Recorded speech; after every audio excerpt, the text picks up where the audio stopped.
boom, boom, boom, boom, boom, boom, boom, boom. You ready? Boom, boom, boom, boom, boom, boom, boom, boom, boom, boom. Boom, boom, boom, boom, boom. Boom, boom, boom, boom, boom, boom, boom. Boom, boom, boom, boom, boom, boom, boom, boom, boom, boom, boom, boom, boom, boom, boom, boom, boom. Boom, boom, boom, boom, boom, boom, boom, boom, boom, boom, boom, boom, boom, boom, boom, boom, boom. Y'all probably like, what in the world is happening? So look, we got flagged by a social media organization, and we don't know what we got flagged for. And one of the homies said he thinks it's because of the theme song, and I don't agree with that. But just to be safe, we're going to try a different theme song just in case we need to switch ours up. But I just want to give y'all a taste of the old school and all that. But we're going to change it up just in case that's the issue. So come now, Select and Stract. Let's go.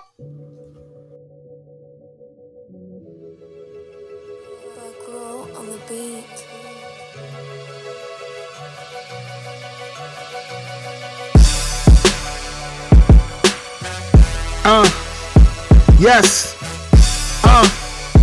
Yes. If we gotta switch the theme song, y'all know we not gonna give y'all something that you're not rocking to. Yes. Ladies and gentlemen, boys and girls, it's Friday, and we're cross-examined. And in cross-examine, we talk culture, we talk hip-hop, we talk politics, we don't flip-flop, we talk Christian rap, we talk life, we talk social media, and we talk Christ. We talk everything and got proof, because we're cross-examined, and you can't handle the truth. Yeah. I am Curt Kennedy, a.k.a. the Frustrated Christian. And I'm your host tonight, today, yesterday, and tomorrow. And I keep a co-host with me, the adamantium microphone, Mr. Logan himself.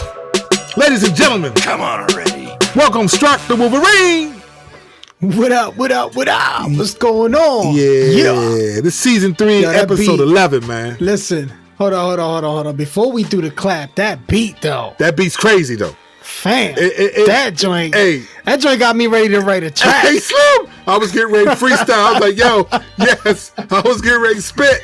Yo. You know what I'm saying? That beat, I keeps the funky beats, man.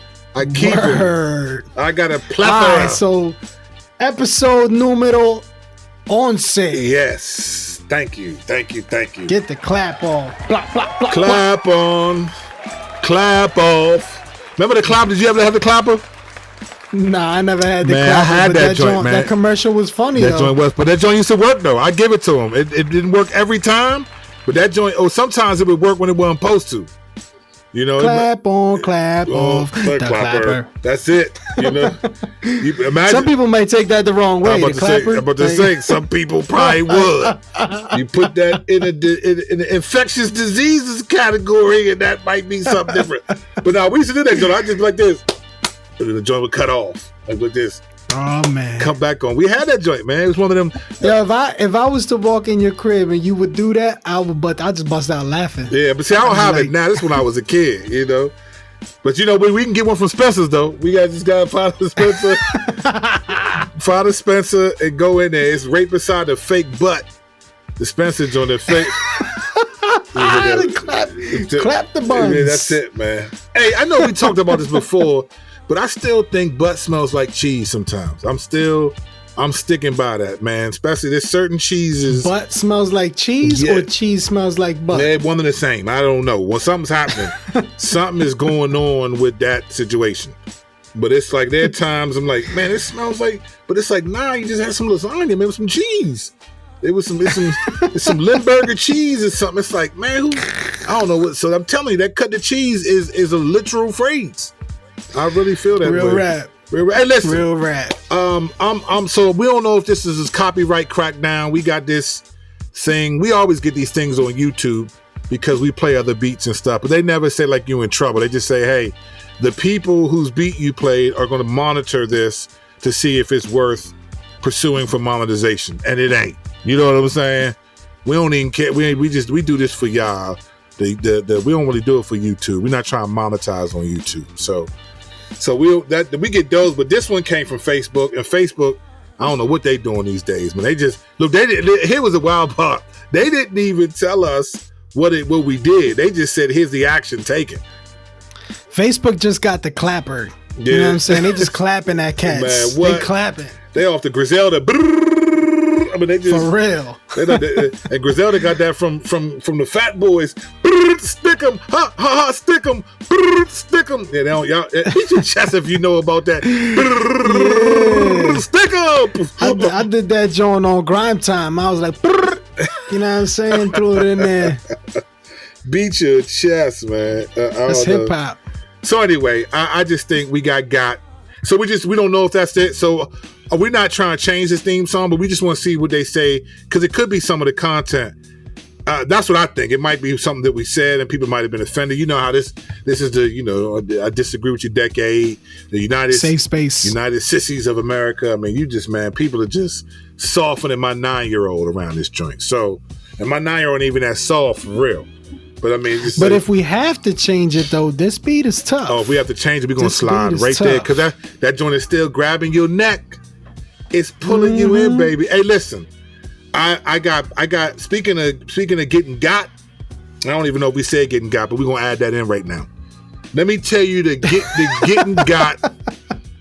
getting got episode of the week, man. Let me tell you what happened. I got a text from the homie. He said, "Famo." Showed me it was a text with a picture attached. Walmart.com is selling PS5s and the new Xboxes at 3 p.m. while supplies last. Now, I'm a dad that wants to get this for his kids, man. Like, I'm gonna play it too, though, man. Let me stop playing like I ain't gonna play that joint too. I'm definitely gonna play that joint too. For real, your thumbs is gonna be hurting. Man, my thumb's already hurting. But listen, it's for my kids though, but I'm gonna play it too. That Miles Morales Spider-Man joint look tough. We from a different generation. We grew up on the video game generation. So if you don't like video games, you can stop listening to Cross Examine right now. We ain't gonna take it personal. You know what I'm saying? You know what I'm saying? So I'm like, hey, look. So I asked him some questions. Hey, you think this is legit? He was like, nah, this is. I go to Walmart.com. I see it. Wow, 3 p.m. So I'm like, listen. Let's make sure that everything is right. So I get there. I'm hanging out. 2:57. I set my alarm just in case I dozed off or something. I didn't want to wake up at 3:02 and be like, no. So I set my alarm for 2:57. I wasn't asleep, but I got up. And went to my office. I'm sitting in front of the computer. It's 2:58. I was looking at something. I said, nah, put this down. Put it down just to make sure. And then I'm waiting. 2:59. I refreshed the page. 2:59. Refresh it. That was the longest minute. That was top 3 longest minute of my life. I'm just staring at the clock, hoping that it ain't 3 o'clock somewhere else in the country, and it's 2:59 to me. So I'm refreshing. Boom. The joint comes on. I click it. Boom. I go to the checkout joint. I'm like, yes. I click the joint to the checkout. Boom. Out of stock. Huh? Wah, wah, wah. Fam, like how many, ain't nobody's hands quicker than mine. I was right there, bro. And I heard about this from other people. This is the first time this happened to me. People have these bots, man. This is the one of the things I hate about America and capitalism. Don't get me wrong. I'm fine with capitalism. I know some people are going to take that and run with it. This is the let me misrepresent you moment, right? So this is what it is. Let me misrepresent you. So I'm fine with capitalism, but the fruit of capitalism is often greed and selfishness. Man, these people got bots, bro, and they've trained it so they got the bread to do it, and they train it so these bots buy up all of the joints quick. You're supposed to only be able to buy one. That's the thing. It says you can only buy one. So they got all these bots available. They buy them and then they sell them joints elsewhere for like $2,000. Now listen, I'm a good dad, I think. I love my kids, I know. I ain't paying $2,000 for no PS5, fam. Nah. No sirree, Bob. I don't know why Bob's Not when it's going to be back down to regular price in like 3 months, 4 months. Like, so really it boils down to, do you have the self-control to wait? And some days I do not, but today I did, because I'm not paying no 2 G's. 2K is a basketball game that comes out on PlayStation. That's not how much I'm going to pay for the PlayStation. I want to play NBA 2K, but I ain't playing NBA. I ain't paying. I want to play NBA 2K. I ain't paying 2K. Ain't no way, fam. Ain't that much. And anyone who buys that, you have a problem. Unless you just got a ton of money and that's nothing to you, then you have a problem. They out there. And they are. They got money. But you know, it's not like, hey, we're only making a couple of these, and once that's it, you'll never ever have it. Cool. I'll see you next year, famo. You know, we just supply and demand, brother. Supply and demand. We just fixed our PS4, bro. My kids is excited. We ain't played PS4 since early summer. We've been playing Xbox and Nintendo Switch. Yeah, we got all the games. I know. We've been playing that. Supply and demand is both a gift and a curse. Yeah, well for real. said. I mean, we got, listen, at the restaurant we had, we got fridges, mad fridges, right? Refrigerators. And when one of them goes down and we got to have somebody come out, a technician, to check it out, fam, it costs a grip. I bet. Because there's only a few people that'll work on commercial fridge units. Oh, man, wow. You know what I'm saying? Right. They get you, B. They get you. My man showed up, was like, yo, you need this part and this part. The joint, mind you, is cooling while he's saying this to me. And he's like, yeah, the service tech guy back at the office said you need these 2 parts. I was like, all right, bet. How much it gonna be? My man was like, $500. Jeez. $500 for 2 parts. I was like, yo. I said, fam, I bought these 2 fridges. There was 2 of them next to each other. I said I bought them used, and I paid almost that for both of them. Right. Like, nah. That's what you got. But they get you, man. That's what you got to talk Jamaican. You scam. Ma, listen, I paid for both of them. I paid for both of them. Less than $500. That is a big lie, man. What are we talking about? Bumble clock. No, man. That's both of them. That's what you got. You got to switch it up. You get the African one. My brother, do you understand what you are asking of me? If I pay $500 for both of these, I will not have money for my children. That would be a great big mistake, man. Can you come down on the price? You got to switch it up, man. You got to speak in another language. That scares them. At least when I do it, maybe because I'm a big black dude, they be like, man, hold on, man. What's he capable of? What's he going to do? Yeah, you just start talking. In my case, we'll just start. Lárgate de aquí. Yeah, right. Vaya ahora. Vete. All you got to do is say Santeria. What you do, man, is just pick up a little voodoo looking like doll. I bet you better get them Santeria dolls. You get them joints and they'd be like, hey. Put a needle in that joint like, yo. Off the Indiana Jones. Ah! Oye, tu esto. Yeah. You see this? Yeah, right. You see this jewel right here? Oh, man, we going to hell if we're doing that, man. I ain't going to hell. Nah, bruh. I don't even say that playing. I don't even say that playing. You didn't let me finish. I meant to say we go to hello. Is it me you're looking for? Lionel Richie. We go back to the Lionel Richie days. Bring him out. The all night long joint. See, they're dancing all in the street. You know what I'm saying? That refrigerator didn't last all night long. That sure didn't, bro. That refrigerator was done. It was like, yeah. But the money you got to pay to get it fixed, you got to keep the restaurant open all night long. That's where it works. That's for real. That's what Lionel Richie is in your pocket. You know what I'm saying? That's for real. All right, listen, man, crazy. So this is some news from around your way, Strack. About an hour, what is it? East of you, hour and a half east of you, in Philly. Meek Mill. Yeah. Meek Mill. Big time rapper and now record label owner with Roc Nation, former boyfriend of Nicki Minaj, big deal in the music industry, lost to a beef with Drake, but then rekindled the friendship and has been doing this thing ever since. Who Philly just loved real hard about 3 years ago. Just 3 years ago. This dude got released from prison because a judge kept him in there longer. And the Bama got helicoptered to the 76ers playoff game. Yo, fun fact. Timothy and Stephen Brindle's brother got him out. He was one of his lawyers. Really? Yeah. I didn't even know he was one of the guys. He was one of the guys working on the case. Wow, Yep. that's what's up. I didn't even know they had another brother. You know what I'm saying? Yeah, they got another brother. I'm so used to them too. I didn't even know they had another brother. So Meek Mill grew up in North Philly, one of the most dangerous parts of the country. And so he offered a record deal. So Philly goons, what they call them, Philly goons in Philly.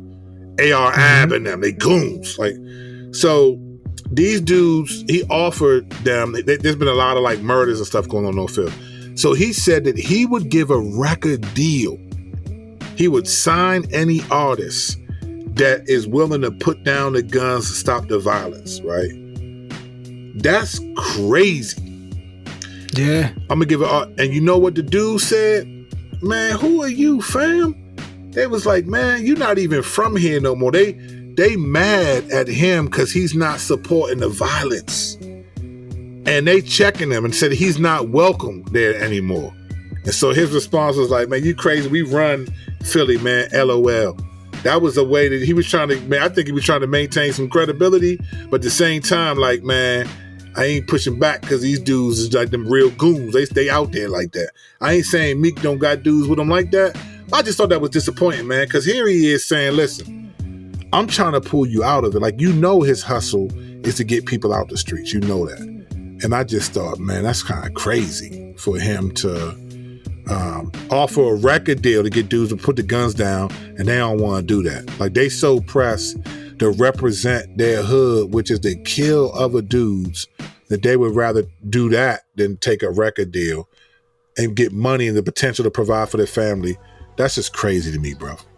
But we live in some crazy times right now, man. So, you know, it's not real, like, people's eyesight is not clear 100 right now. 100. So they looking at Meek Mill, they looking at the industry, and dudes who, they probably providing for their family with their hustle game. Yeah, sure. They looking at what he's doing like that's a sucker move. I'm good. I don't need to be a part of the industry that's fake with all these transgenders and all this nonsense. Like, you know what I mean? Like, cats when they hood and they stuck in the game, yeah, it takes a while. It takes a lot to get them out. This ain't the 90s. Nah, it's not, bro. And it's just different. It's just a wild time. And that worked for Biggie and Diddy, but they ain't working for Meek Mill. Nah, it sure isn't. You know what I'm saying? But that's because they heard Biggie say more money, more problems. So they told him don't come back. I don't get it. So, you know, but it made me, man. I've been watching, man. I realized I miss performing, man. I miss concerts. I don't miss it, but I kind of miss it though.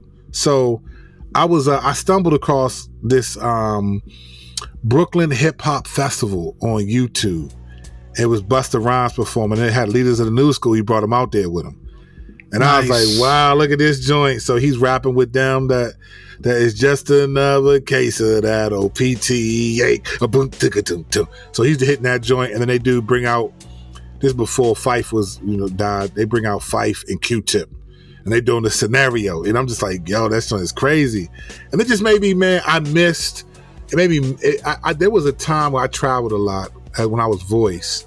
And I was doing concerts, different parts of the country consistently. And there was just something to like doing a concert. And I felt like my music, I wasn't as popular. I was a newer artist. So people weren't as familiar with my music.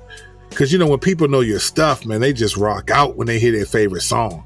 There was only a couple venues where I feel like, oh, they know my music. They rocking out. They singing it. I'm putting the lyrics out, the mic out. I can only imagine. I remember watching Jay-Z perform at Madison Square Garden. And they sang the whole song. He held the mic out. And they sang the whole song. Lyric for the whole stadium was rocking. I can't imagine what that feels like. Because it feels good when people know your music. And so I remember because I wasn't as known. I remember opening up for Cross Movement sometimes, and then, some other venues and doing stuff with the Grits. We was at Hershey Park. Me and the Grits were at Hershey Park, and some other opportunities that I got. I remember being like, man, I got to give a crazy performance because I want people to know who I am. So we used to just have good performances, man. And just watching Busta Rhymes and them, man, it made me miss performing, bro. Do you? It's one of the That's one of the essentials of hip hop. It is, man. bro. It is. The music genre as a whole, performing. Yeah, it not is. Performances. I mean, I ain't trying to get back out there, but I'm just saying, like, if a situation was right, I'd do a show. It's invigorating, man. It is, bro. It does have that. Even like I remember the first time I was driving and I heard from the car in front of me my music, and I didn't know who the person was. I was tripping. Right. I was tripping. Yes. I was like, yo, my wife was like, babe, I think that's your song. I was like, what? That's my song. That's great. I put the windows down, put my head out the window, trying to hear that joint. So, and isn't it weird? Did they sound different coming from somebody else's content? Isn't that weird though? It's weird to me. It didn't sound different, but it definitely had like almost. It almost kind of felt like, hold on, that's mine. Right. What you doing playing mine? Nah, you know what I'm saying? Yeah, stop messing up the vibes, man. Say it sounded different, man. Don't mess the vibes up.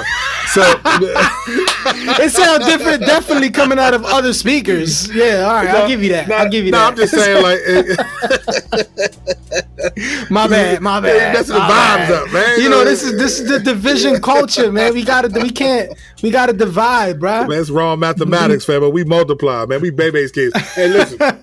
Now, but what I mean is, I don't know if this is funny. Like, once my music is loaded up, like this is what always happens for me. You listen to your music a lot while you're working on it, and then once I finish the album, I upload it to TuneCore, and that's where it's going to drop. Once it's uploaded to TuneCore, I will not listen to my music again. I'm done. And then until it comes out, and then I try to be the first one to buy my album. I want to buy it, and I want to have the little iTunes album cover in it, and I want it stamped. I wait until I try to be the first one to buy it, and I buy it, and people might be, that money still comes back to me. I just got it at a discount. You know what I'm saying? So I buy my album, and then it's there. And for some reason, two things happen to me. When I buy it and it feels like it's official, it feels like I can listen to it differently for some reason. I don't know why I can do that. And then if someone tells me, oh, bro, this is my favorite song, I'll listen to that song and hear it like almost like through the way they hear it. It's really fascinating. I got you. I don't know. I just kind of trained myself over the years to think like that. But so when you say you become a fan. Yeah, you do. You go from, all right, this is my project, to now I'm a fan of this project. Right. Yeah. Hey, let me tell you something, man. Every artist, I remember one dude corrected me, like saying I was proud for listening to my music. And I said, brother, that's weird. I said, bro, who makes art that doesn't want to appreciate it? Especially music. Right. Like, I mean, there's other arts that you might just like, I don't want to see it. You know, some people be real eccentric. I don't want to see the picture I took. Don't show it to me. I don't want to see the painting I did. But I want to hear the music I made, because I made it liking my own music and liking it. I want to listen to it.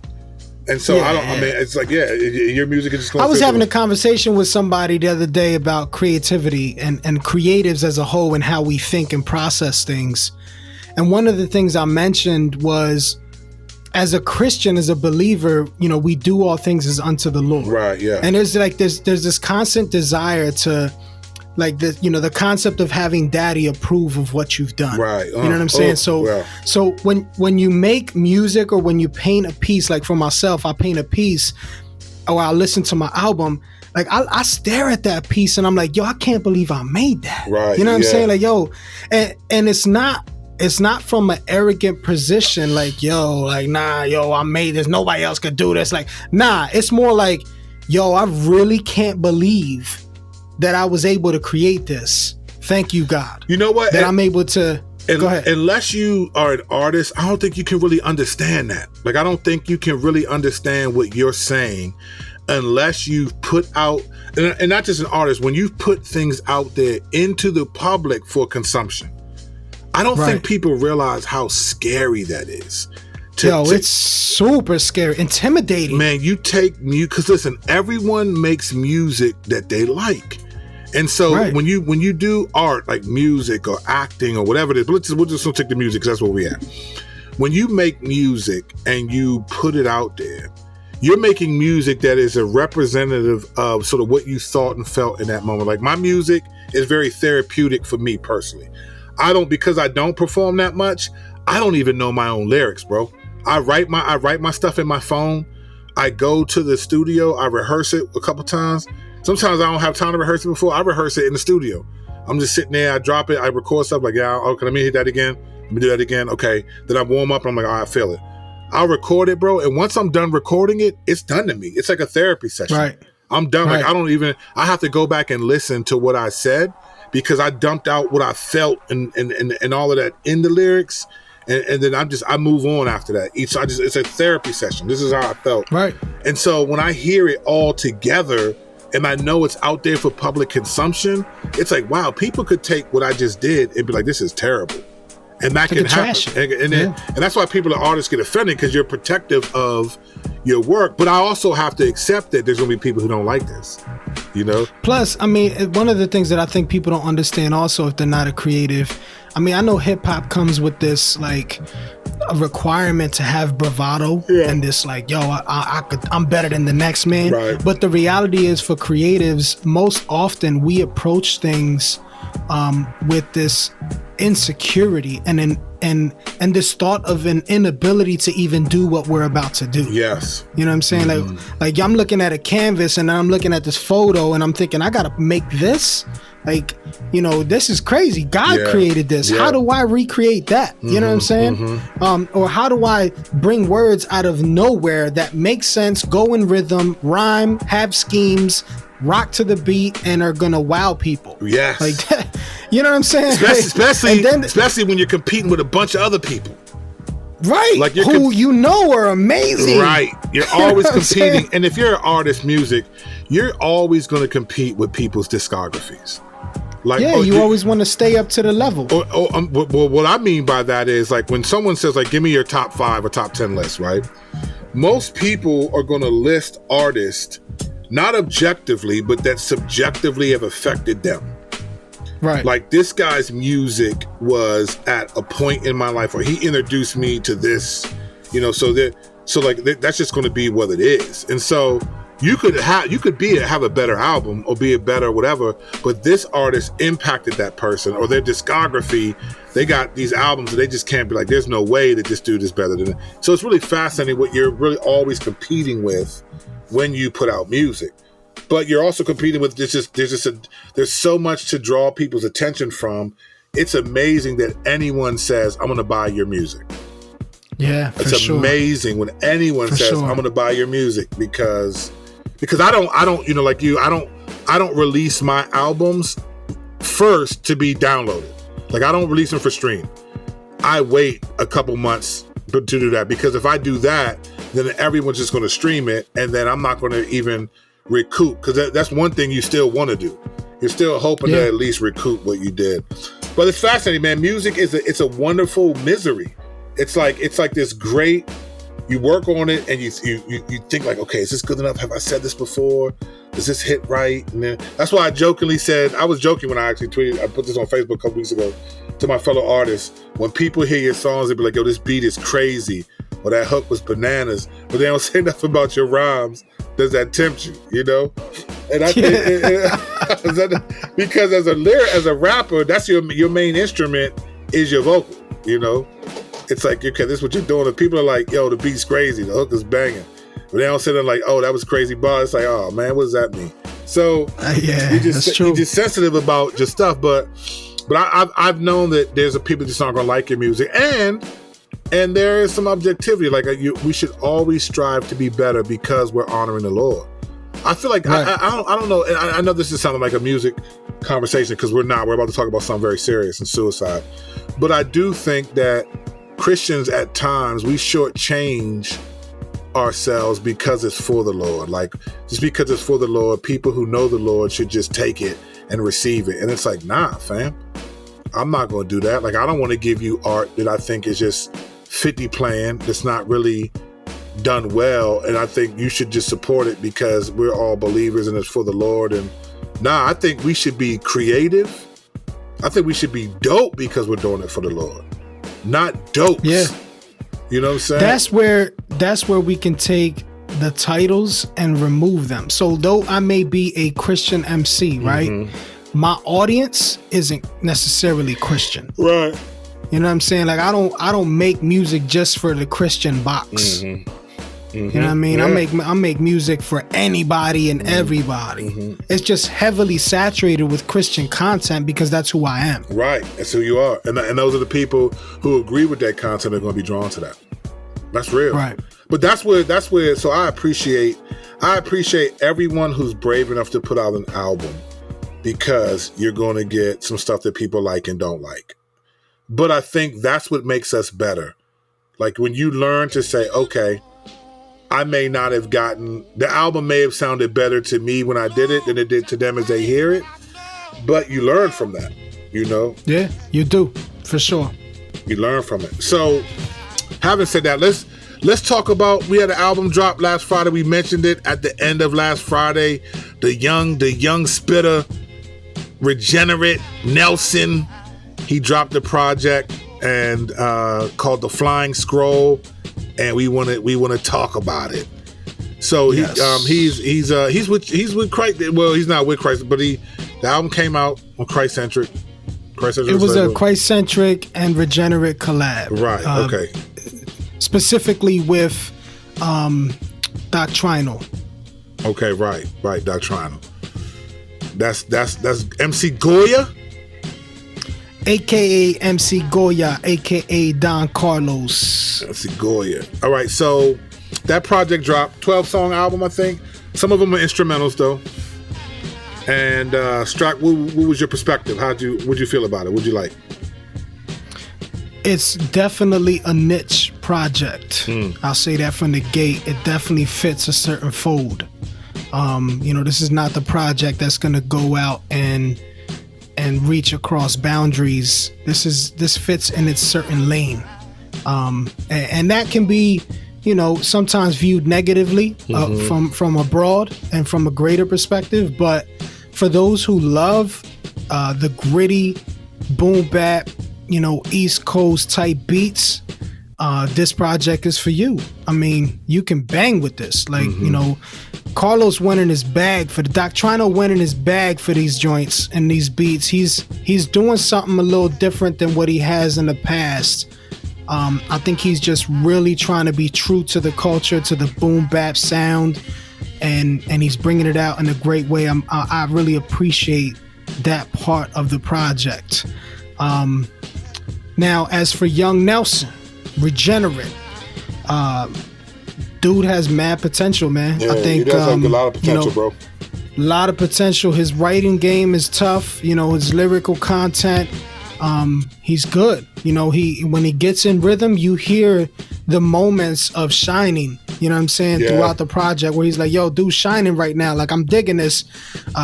Where I would say he can use some constructive criticism would be be it a little bit more adventurous in your rhythm, be a little bit more adventurous on your character, how you express yourself, because sometimes I think people forget that though you may not be on stage performing, you are performing. Yeah. You know what I'm saying? Well said, bro.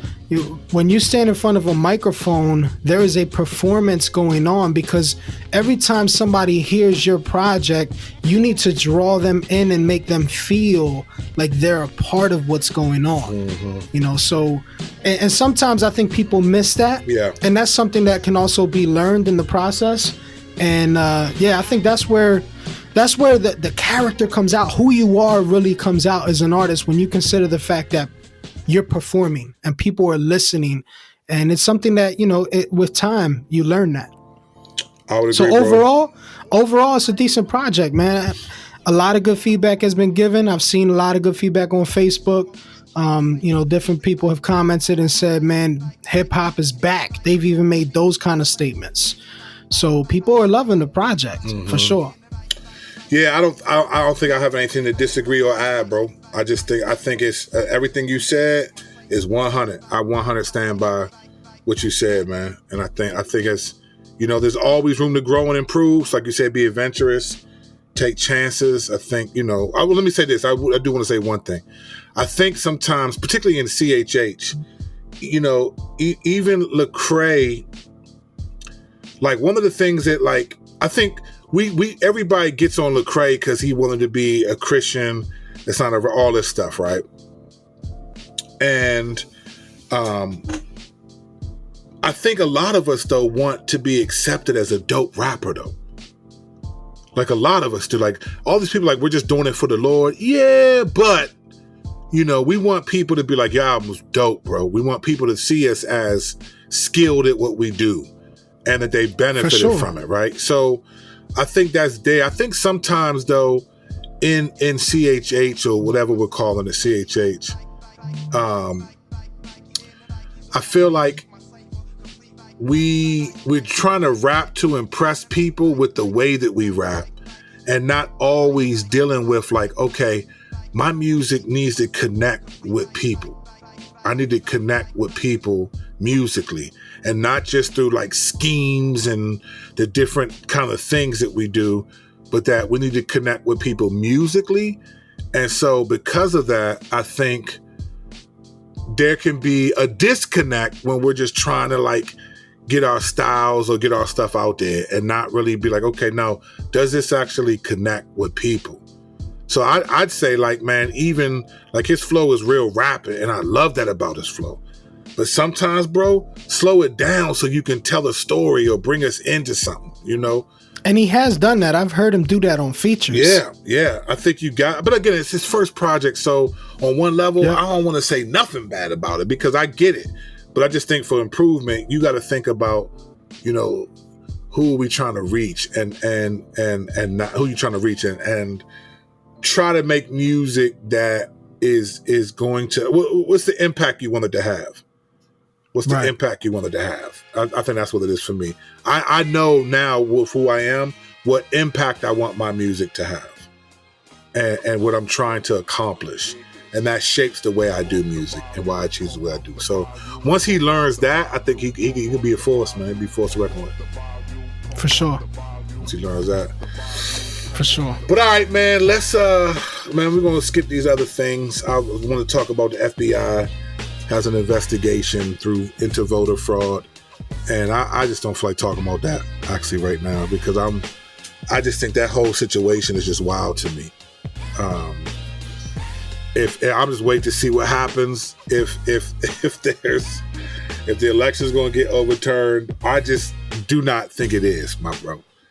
I just have a bad feeling that, and by that I don't mean I want it to, and it's not or nothing. The bad feeling I have is that a lot of evangelicals who are just really with their chests out thinking that this is going to happen, it may not happen like they think.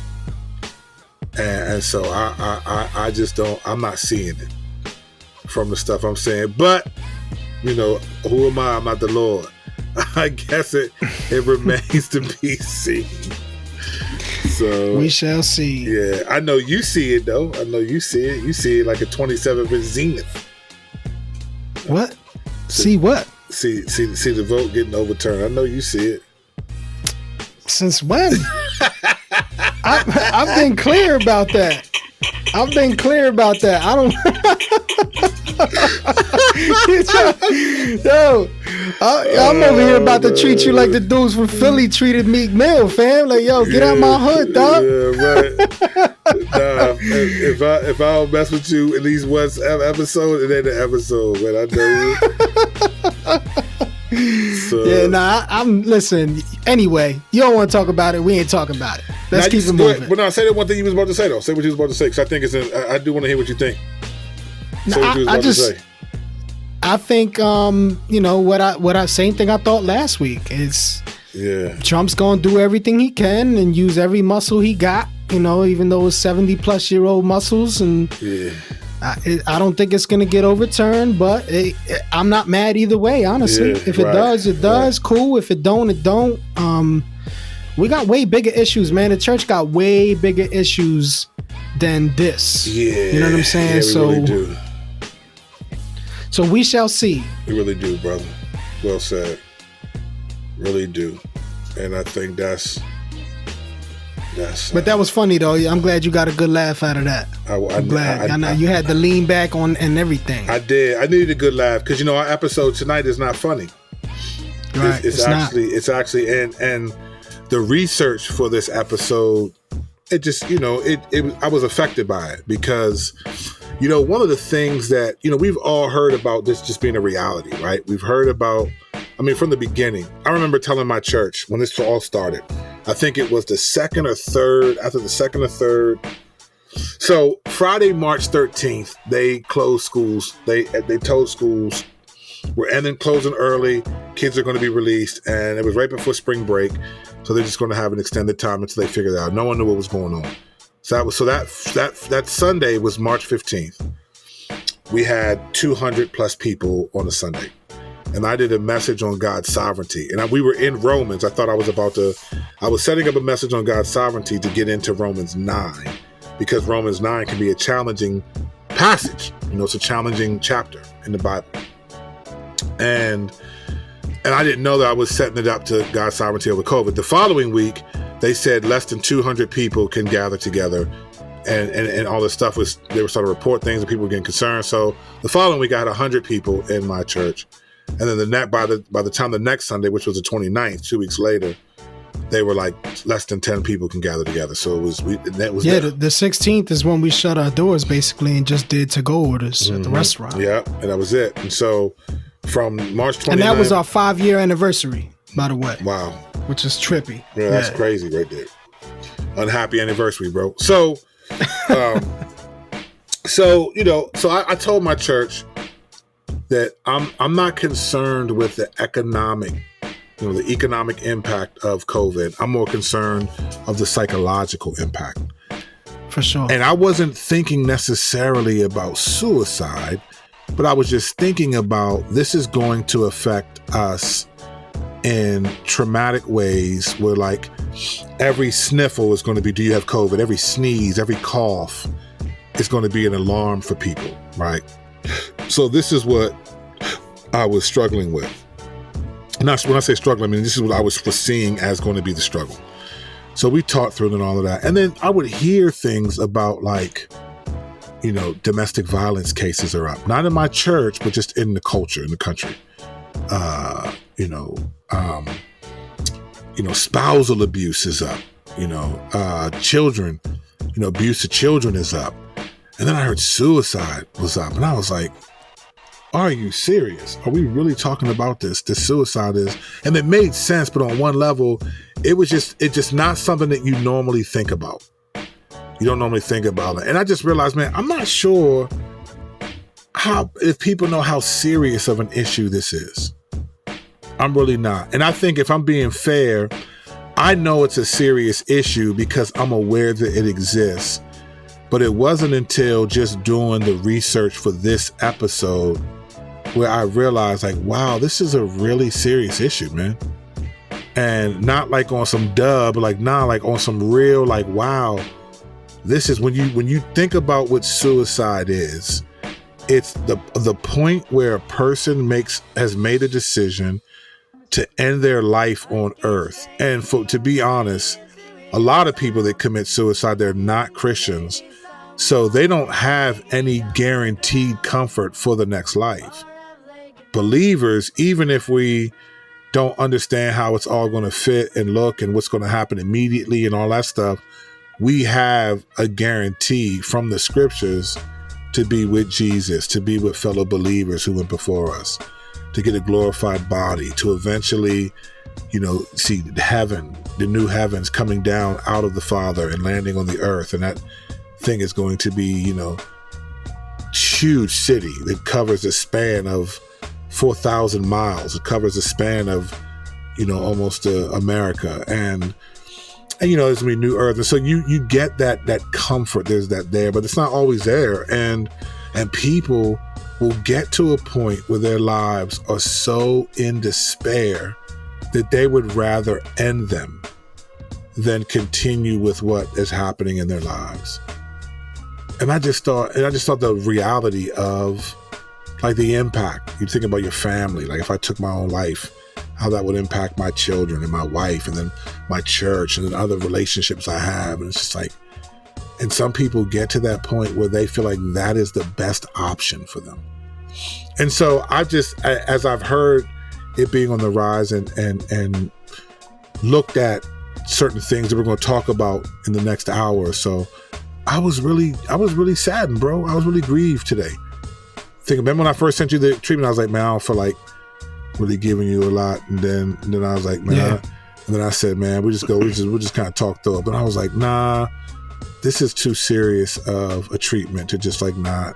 And so I just kind of clamped down and did some stuff and looked at some stuff, and it's heavy. It always has a crazy impact on those of us who don't often think about this, or have never maybe even thought about committing suicide. You know what I'm saying? Like, especially when you hear a brother or a sister in Christ say this is something they've wrestled with, you know, or in the midst of crisis, like, yo, I'm really thinking about ending my life right now. You know, that always has, you know, like getting hit with a bat. Like, yo, what?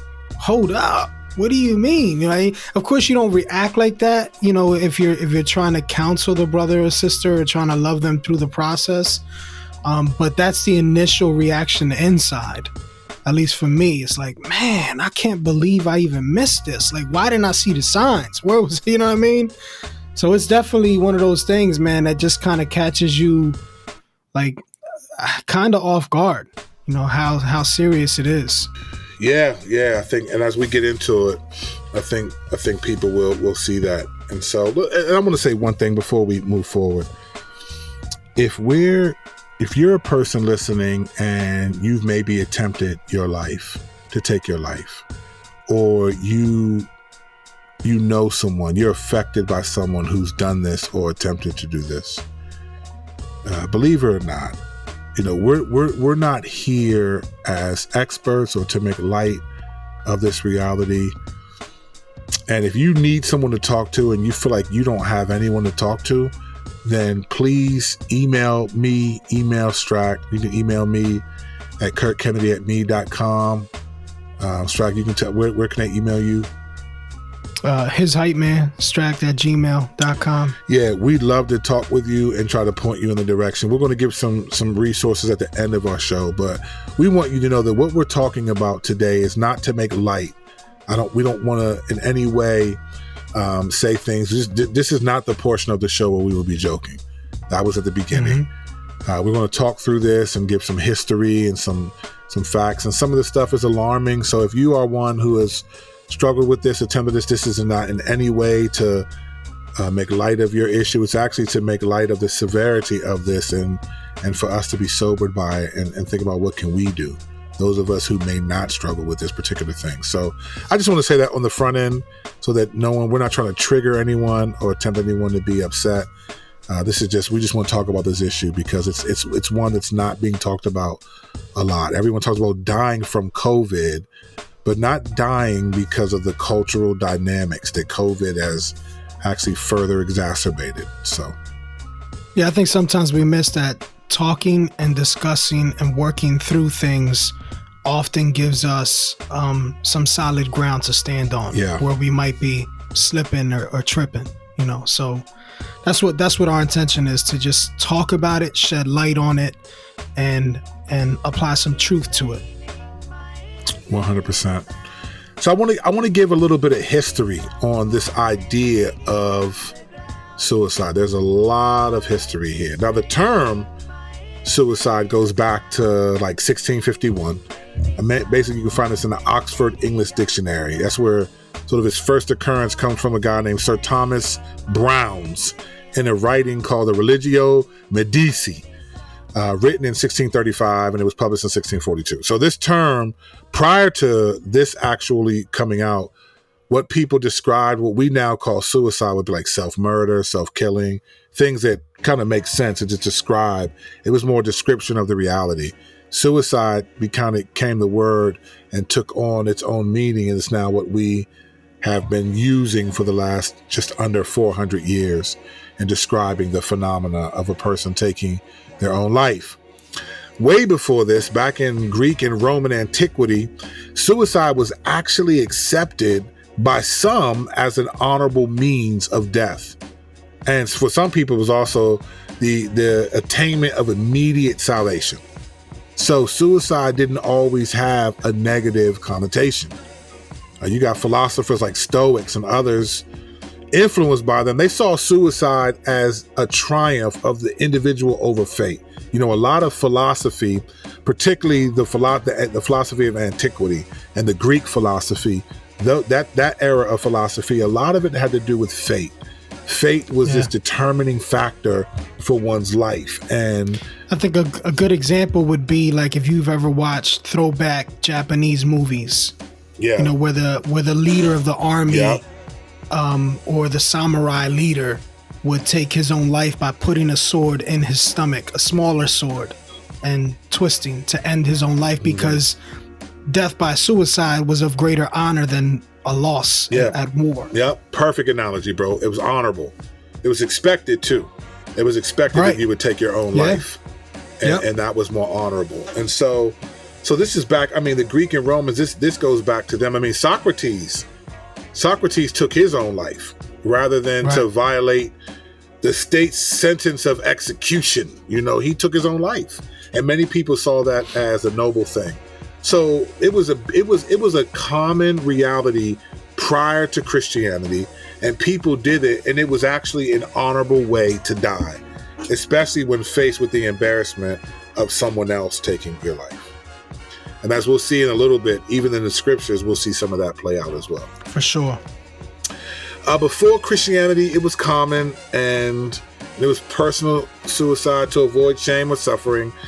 And then there was, you know, you had like institutional suicide.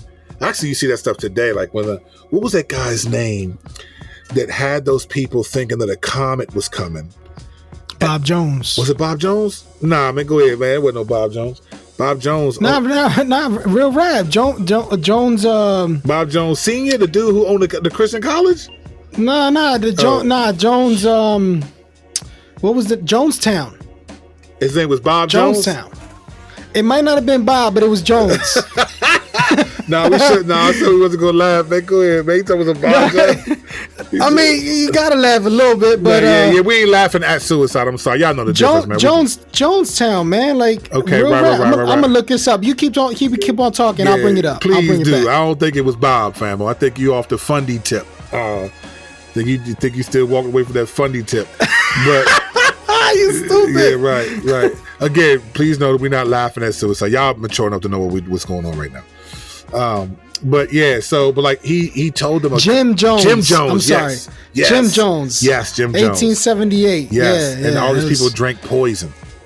Yes, Kool-Aid. That's where they say. That's where they get the phrase "Don't drink the Kool-Aid." Right. Exactly. They drank poison in the form of Kool-Aid, and they just died. And so there's some institutionalized suicide, stuff like that. But that wasn't the case. Like early Christianity, though, kind of established a ban on suicide, and it greatly reduced it. In fact, many of the early Christians knew that they would likely die for their faith for Christ at any cost. But these deaths weren't considered suicide. They were more considered martyrdom, but they were choosing not to flee, choosing not to run. It wasn't, I'm going to take my own life. It was, I'm going to let my life be taken. And so it's a little different. It didn't have that dynamic. But suicide in the Christian world really became a no-no, sort of something you don't do because of Augustine. So Augustine, he's like in 5th century. You know, he was a strong opponent of any form of self-martyr. In fact, he wrote about this in his infamous sort of biography, not infamous, that's the wrong word, his famous book, City of God. And in that book, he makes Christianity, he condemns it. He doesn't call it suicide, but he condemns what we now know as suicide. And what he does is he appeals to the 6th commandment. He said that thou shalt not kill. And he sees that as fundamentally that you shouldn't kill oneself either, right? He doesn't see that as you're allowed to kill yourself. You know, he sees it as you can't kill yourself. And so he agreed with Socrates that our lives belong to God, and so that we have no right to end them ourselves. And over time, many in the church came to see self-murder as an unpardonable sin, particularly in the Catholic Church. The Catholic Church, that was one of the 7 deadly sins. Is that one of them? Suicide? I don't think it's one of the 7 deadly. I think it was actually a greater sin than the 7 deadly sins. Yeah, I don't think it was one of the 7 because that was like lust. It was considered greed, like, like this is the worst thing you can do. Yeah, no, it was like suicide became like the unpardonable sin in much Catholic and religious teaching. So in the 6th century, it became a secular crime, bro. In the 6th century, like it was a crime and began to be viewed as sinful. In fact, in 1533, later on, people who died by suicide while accused of a crime were denied a Christian burial. So if you were in prison because you're accused of a crime and you killed yourself, that was a wrap. Shortly after that, about roughly 30 years, around 1562 or so, all suicides were punished this way. If you killed yourself, you were denied Christian burial. And not having a Christian burial was basically them saying, you're not going to be at peace. You're not with the Lord. Those things will happen. If you need an example of that, you can watch the latest rendition of the story of Martin Luther, the movie that they did. It dropped, I think, in the 90s, late 90s, or maybe early 2000s. And they have one of the stories in there is a child dies by suicide, and Martin Luther fights for that kid to get a proper burial. In the movie, you can get the feel of what that would have been like to deal with as a parent, and the vibe that the church had as well. So, yeah, you can get that. Wow, bro. Well, what's interesting is as time goes on, you get into the 1600s, and like 1693, even attempted suicide became an ecclesiastical crime. So you could be punished by excommunication. You could be kicked out of the church. There would be civil consequences. I mean, it was just crazy. It was a crazy reality. Shoot, in the 13th century, Thomas Aquinas, he denounced suicide as an act against God and as a sin for which one could not repent. This is Thomas Aquinas, right? So this idea of suicide becoming a very bad thing. Like Christians should not do that. You don't commit suicide. So the people that did, their eternal destinations are uncertain. To be honest, we talk about like we know for sure people. I was talking with someone earlier talking about George Whitefield and Jonathan Edwards. And I was like, we just assume that they're in heaven. We don't know that. We don't know if Jonathan Edwards is in heaven and George Whitefield. Like, what evidence do we have of that? They didn't come back and be like, hey man, y'all gonna love it up here. Like, we have no idea if they actually there or not. So it's one of those areas where for a long time throughout Christendom, the idea of suicide, beginning with Augustine and working its way up even into the 19th century, you see the civil and criminal laws were enacted to discourage suicide, right? So anyway, it just was an evil. It was seen as something you would not get a proper burial and all that, which is alluding to what Strack was talking about. In the 19th century, social scientists began to view suicide as a social issue and a symptom of a larger dysfunction in the community. So it wasn't just like, people are just trying to avoid the punishment of a crime, so to speak, but it became something's wrong here. This is in the 19th century. This is, with the Enlightenment and reason and science, the rise of science is the Enlightenment period. You get something's wrong here. This is a dysfunctional person to commit suicide. So medical doctors began to identify depression and other disorders that would be more funneling and paving the way for the act of suicide. So suicide, it became decriminalized so that the individual could be buried and his family not disinherited and the survivor not be persecuted. Like, that was really serious. Like, if you committed suicide, it had effects against your family. Now, the Catholic Church, they didn't do that though. What they did was they had indulgences and they had purgatory. So your loved one would be in purgatory and you just paid a bunch of money for them to move there. So even though in Catholicism, suicide wasn't a major issue, it still was something that the Catholic Church benefited from. So that's so there's a history. I mean, much more could be said. There's a history of suicide and how culture has looked at it, particularly in the Christian world. Augustine pretty much shaped it. Guys like Thomas Aquinas and others kind of stayed with it. And then it became today. Now I feel like today, bro, it's sort of I don't think I think there's a mixed bag right now about this issue, and you tell me what you think about this.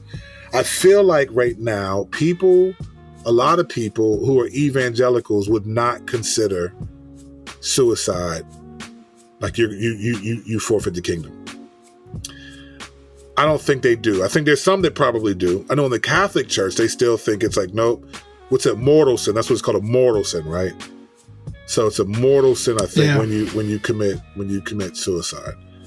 Yeah, I think it depends on the church culture or denomination you're a part of, because I know within the Pentecostal realm, the Pentecostal denomination are people that would tend to be a little bit more like unhealthy charismatics, I would say. People who would like shun intellect and theology, those type of terms. They would hold much closer to the old school Catholic perspective of forfeiting your salvation. But they also would hold to the fact that if you sinned and got in a car accident before you repent, you would go to hell.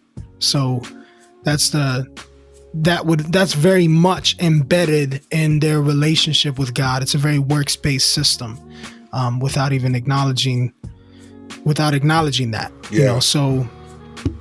So yeah, I think that's the case within the church. But I do see in the world, and I know you didn't really hint to this at all, but the world would tend to somewhat go backwards to the ancient Roman, Greek times, Japanese times, where they would glorify suicide. Yeah, well said. I think suicide would even ironically fit into identity politics, which is crazy. Ooh. But they would kind of have their own special people group, like that Netflix series that was out maybe 2 years ago, where tapes were left behind. The person was basically recording their lives. Oh yeah, 13 Reasons Why or something like that. Right. I saw the first season of that. Actually, was a decent. Me too. I didn't watch seasons 2 and 3, but season 1 was pretty decent. Listen, it was a solid show. Did you watch season 2 and 3? I didn't. I only watched season 1. Yeah, it was good, man. I liked it, bro. It was interesting. Yeah, and the problem with it is it glorified suicide. Yeah, it did. It made her a celebrity. Yeah. You know what I'm saying? Yeah. Like, and then the thing is who was targeted there? Young teenage people. Yeah, bro. You know what I'm saying? So I remember people were worried about it. I remember people were worried that it was going to spawn people. I remember articles and people protesting the show because they thought the very thing what you're talking about is going to influence people to commit suicide. I have no doubt that it did. I'm sure there was people that did, because when you're younger, you kind of want attention. Life is about getting attention and approval, and so you'll think about how much people will miss you and how much people will like love you when you're gone. That you'll do it, even though you're not going to benefit from it. Let's just be real. I mean, I'm not going to sit here and act as if bullying is a good thing. No, it's not. But bullying did, to a certain degree, shape and mold a person to be able to handle life and the realities of life, as you grew up. So let's unpack that for a second, because I think in the culture that we live in right now, I'm 100% with you. We used to call it toughening you up when I was a kid.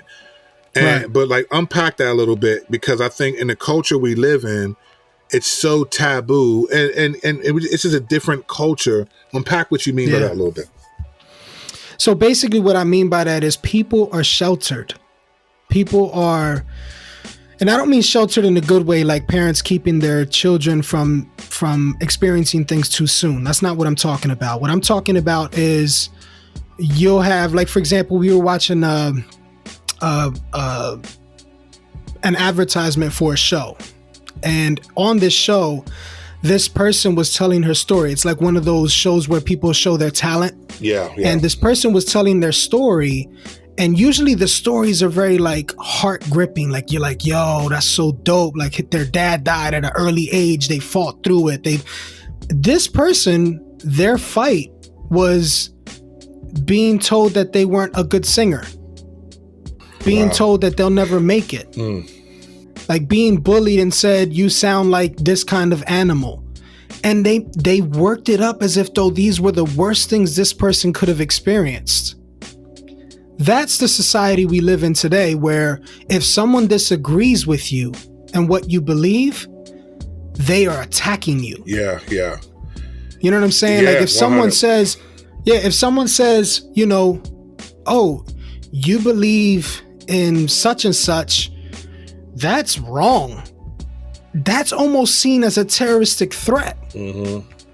You know what I'm saying? That's the type of, that's the society we live in today. Yeah, it is. I totally agree. This is different. It is different. It's a different society. I read a book, man, called The Coddling of the American Mind by Jonathan Haidt. And I thought that's good. That's a great title. Yeah, yo. that's what it's called. His whole book is about how society has gotten to a point of fragility. Like he says, this idea of fragility and safe spaces, right? This idea, especially on college campuses, he said, is a new phenomenon. Like people go to college to be confronted with different ideas and different ways of thinking. And he said, you don't hear people doing it, going to college and wanting to be away from new ideas. So it's just like these echo chambers are because people have thought that they're fragile. And and there's a number of, we can get into there's a number of reasons why. I think when we grew up, man, we just went outside. And I think going outside and learning and riding a bike and not always being under the care of my parents, you know, it's interesting. People who go to higher learning, right? And I say higher learning on purpose. Right. They need to be forced to watch the movie Higher Learning. Yeah, I see you, Remy. You know what I'm saying? Mm-hmm. Like, if they was forced to watch the movie Higher Learning, they would be like, wait, what I deal with is nothing in comparison to that. Right, yeah. You know what I'm saying? Yeah. They'll be like, yo, we're good. Like, this is all a safe space. Right. Yeah. Like, real rap. Yeah, well said, yeah. No, but it's a different culture and people have different expectations. But I also think people they don't have the same mental toughness. Not at all. That we used to have and our country was known for. I mean, this is a country that's fought a couple of world wars. It went through some depressions, the tumultuous 60s and all of this stuff. So there's a lot to our country's history and the grit and that we have, but that's just not who we are now. And so today we find ourselves in a culture where there's so many different layers, and we're going to get into some of that. What I want to do now is we're going to play a little bit. I want to play a link.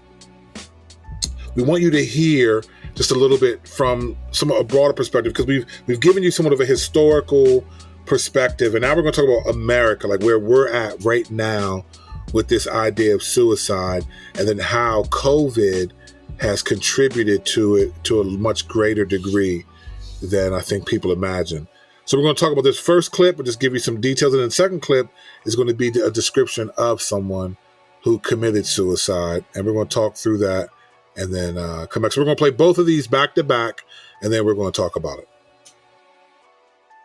The coronavirus pandemic isn't slowing down. Now the latest CDC report shows higher numbers of people are in mental health crisis and thinking about suicide alongside the pandemic. That sense of hopelessness is really showing itself in the communities, and it's really sad to see. It's scary. Adam Friedman lost his grandfather to suicide when he was 13 years old. The fact that it was a gun suicide left me with a lot of unanswered questions and deep-rooted feelings that I didn't really understand. I didn't realize until I was a bit older that gun suicide is actually incredibly common in our country, and it's a real epidemic. Well over half of all suicide deaths involve a gun, and those numbers skew for particular demographics. If we look at older men, that's getting closer to 75 to 80%.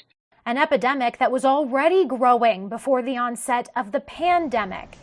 U.S. suicide rates have risen over the last 2 decades, and CDC numbers show as recent as June, 40% of Americans dealt with mental health or substance abuse.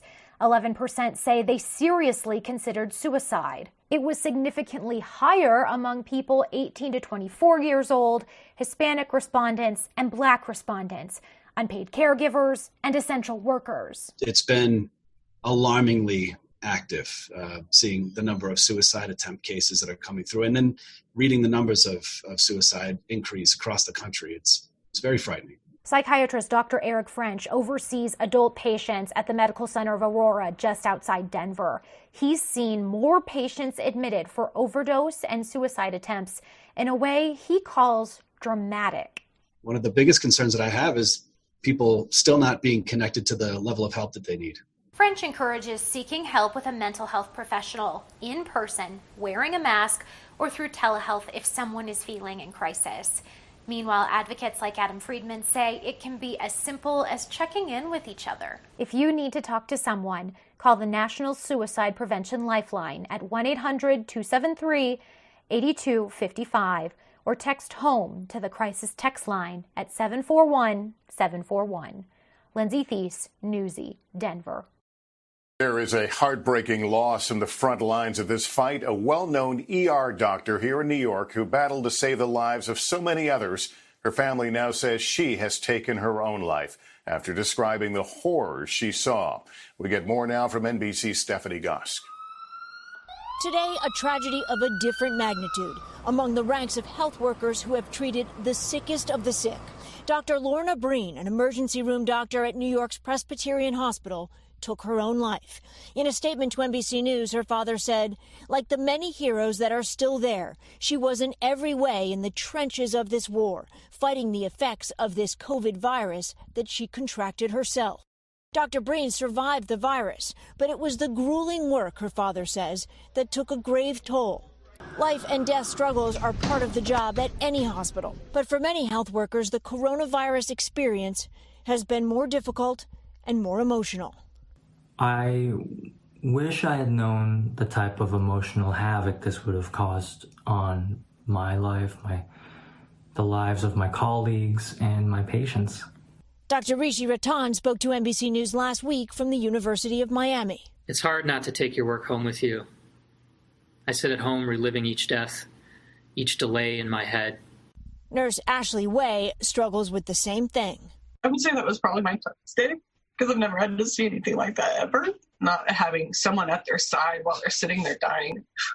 Some of the healthcare workers worry that what they are seeing now will affect them for life. The risks for their mental health are exhaustion, isolation, and anxiety.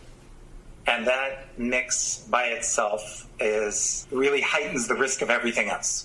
Tonight, Dr. Lorna Breen's father tells NBC News she was, in every sense of the word, a hero who gave her life for her friends and city.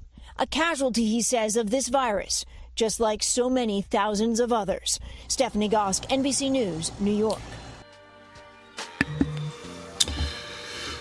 Wow, bro. I mean, that's just dealing with COVID. And so let me give just a couple stats for our country, and then we're going to come back around to just COVID and what's going on here. So this is something I did not know. I did not know that more people die from suicide in America than homicide. I did not know that. I didn't know either. That's wild. And it makes sense to me because I do know the FBI numbers on homicides, because I had to, and having to push back against black people being prone to violence and criminality, I had to look at the FBI numbers and stuff like that. And I realized there's not as many murders as we give them credit for, but there's more people die from suicide than homicide in America, at least according to the Centers for Disease Control. Suicide rates increased 25% nationally from 1999 to 2016. They rose in every state, bro. That's every crazy. state. According to the Suicide Prevention Resource Center, suicide is the second leading cause of death for Americans ages 10 to 34. Wow. Bro, that is like, what? That is like, my mind was blown. Like, so according to this stat, 2 of my kids fit into this category. 10 to 34. Yeah, that's wild. Suicide rates are much higher in elderly. All of my kids fit in that category. That's crazy. Yeah. Suicide rates are much higher in the elderly American population than any other age group. But from 10 to 34, the ages, second leading cause of death. Suicide rates have grown exponentially for women since 1999. And white middle-aged men account for 70% of all suicides each year, bro.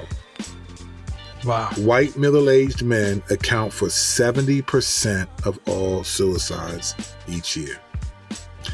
The CDC reports that more than half of the people who died by suicide, listen to this, this is really what this made me like, whoa. Because I think we get this, there's a stigma of, we'll talk about this in a moment, the mental health component.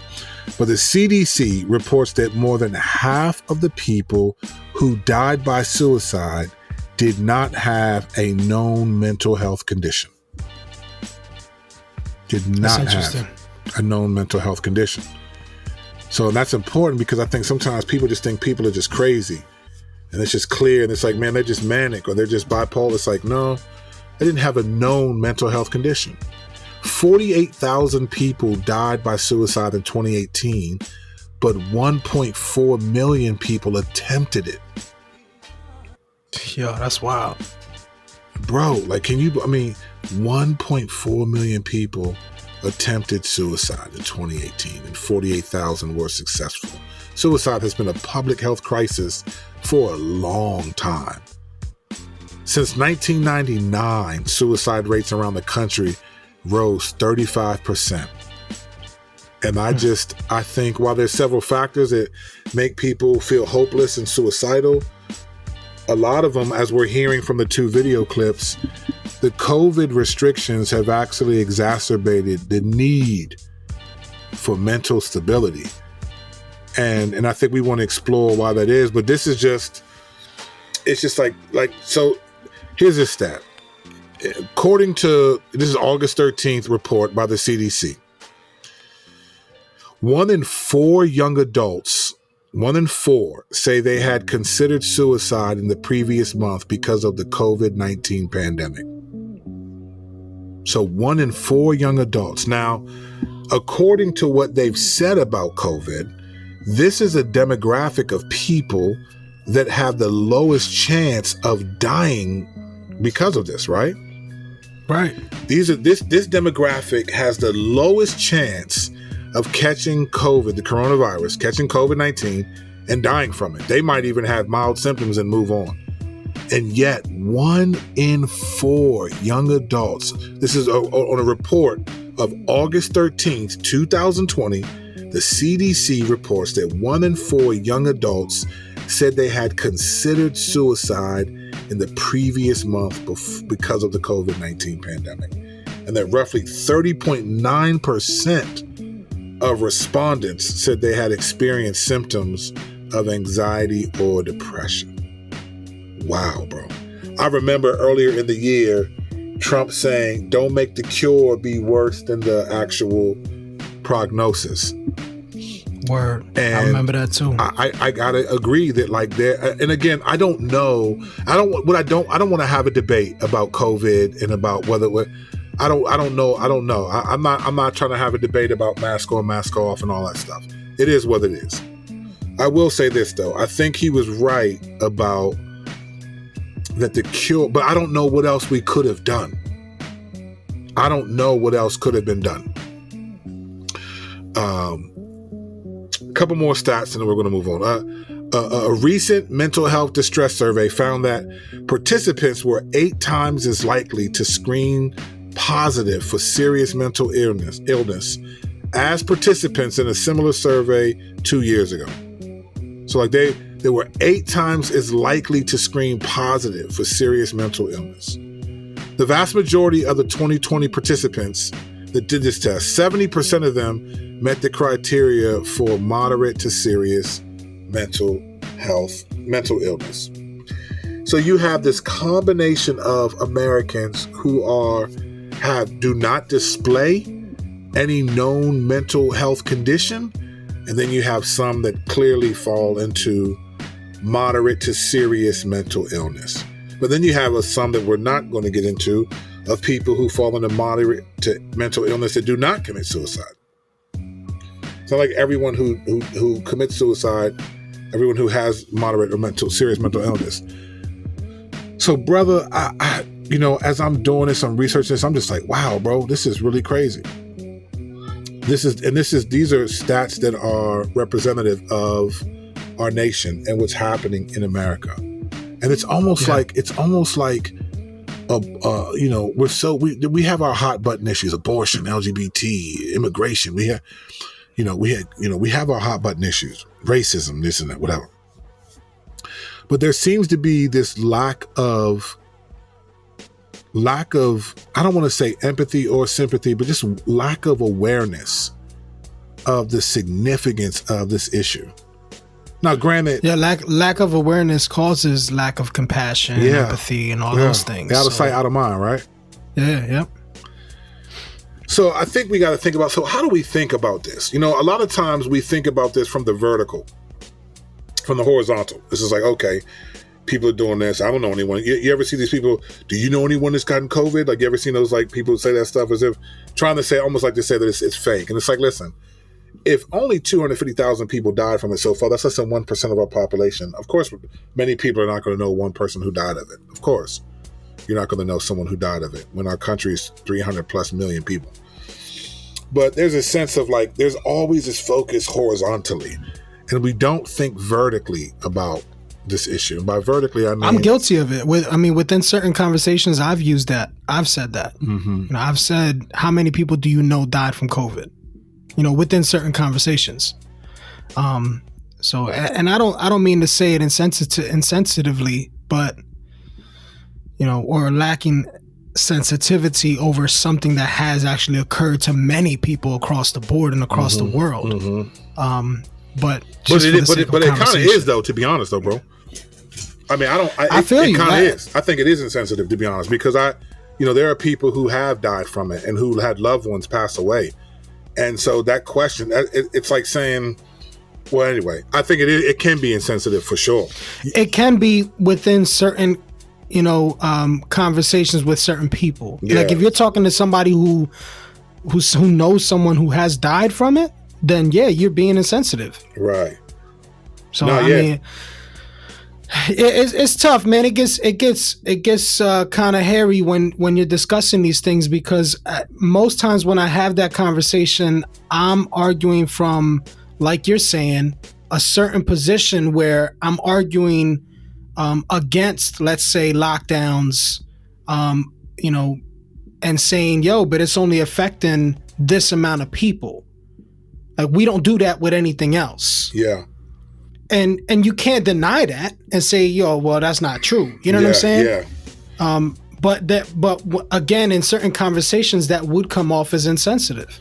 Yeah, it would. But we pick and choose our stats. We pick and choose them because stats don't matter in real life, bro. Like people deal with real life issues and they don't care about stats. There are tons of people who are afraid to fly, right? They're scared to fly. And yet there's tens of thousands of flights that happen every day, and rarely do we hear a plane crash killed a bunch of thousands of people. Think about how many flights have happened with sports teams where you rarely hear that the whole team died. You can probably name them because it's so infrequent. And yet people are terrified to die. People are terrified. That's my point. We don't stop taking flights because of it. No, we don't. We don't. So again, but with suicide though, it's something that I feel like, well, real quick before that, breaking news, Georgia's Secretary of State says hand audit of ballots has not altered Biden's victory. So all the ballots have been counted in Georgia, and Biden still won. This is breaking news right now as I'm hearing this, as we're talking. So just thought we'd talk about breaking news yesterday. Yeah, breaking news as we're talking, right? So breaking news as we're talking. So anyway, let's talk about this from the vertical. Let's start with the Bible. Does the Bible say anything about this issue? And it does, but not in the way I think people think. So let's talk about, how does the Bible actually talk about this? Well, the Old Testament actually records 5 clear suicides, right? So you got 5 clear suicides in the Old Testament. Let's look at the circumstances in which these happen. So the first one we'll have is from Judges 9, when Abimelech was mortally wounded by a woman who dropped a millstone on his head. That's a crazy story. Every time I think about that story, it's like, dang. I mean, she dropped a millstone, pushed it right out that window, and that joint just clunked. And he said he cried to his armor bearer to kill him so his death would not be accredited to a woman. And so it's a suicide, but it's kind of assisted suicide, right? That's the beginning of sort of assisted suicide. You got the mortally wounded king Saul. This is 1 Samuel 31:4. He fell on his own sword, right? Lest the Philistines abuse him further. So that's a suicide. He decided to take his own life to avoid that. And I think his armor bearer did the same thing. Right after that. Yep. So you're looking at, I think it's the very next verse. Saul's armor bearer took his own life. That's just, I'm just thinking of the reality of that. Like, yeah, we'll come back to that, man. And then you got in 1 Kings 16, you got Zimri set himself on fire after his rebellion failed. So, kills himself. You got Judas in the New Testament. That's the only one that I think is a clear suicide. Judas hangs himself. That's it. The Philippian jailer in Acts 16 was about to take his own life when he fell asleep and Paul and Barnabas were singing hymns and the jail shook and all the cells opened and he woke up and thought everybody escaped. Remember that? And he was about to take his own life. That would have been wild. But that just goes to show you, like, think about that culture then. Like, okay, it'd be better to take my own life than face the discouragement, the chastisement, whatever punishment would come from them escaping. He would have been killed. Yeah, he would have been, no question. He would have been killed, hands down. But I wonder, and again, I don't want to spend a lot of time with this kind of speculation because we don't know, but man, how did your family process that? Like, man, he killed himself.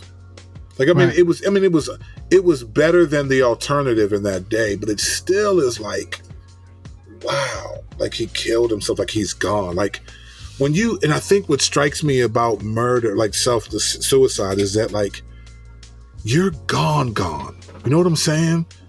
Like, you're not in a coma, where you might still be able to hear people and they can talk to you.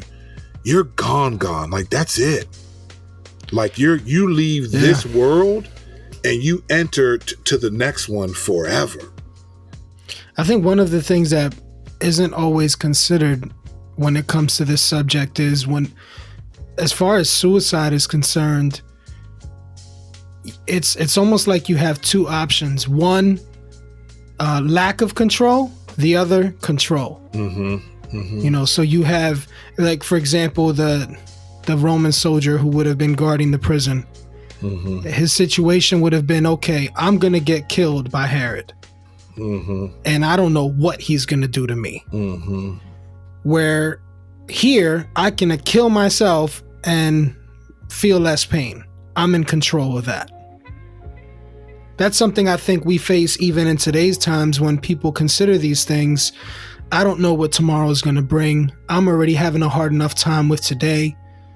At least I can end this now, and I'm in control of this. And I know that kind of simplifies it, and I don't want it to sound insensitive, but that's just the reality. I think it has a lot to do with control as well. Suicide?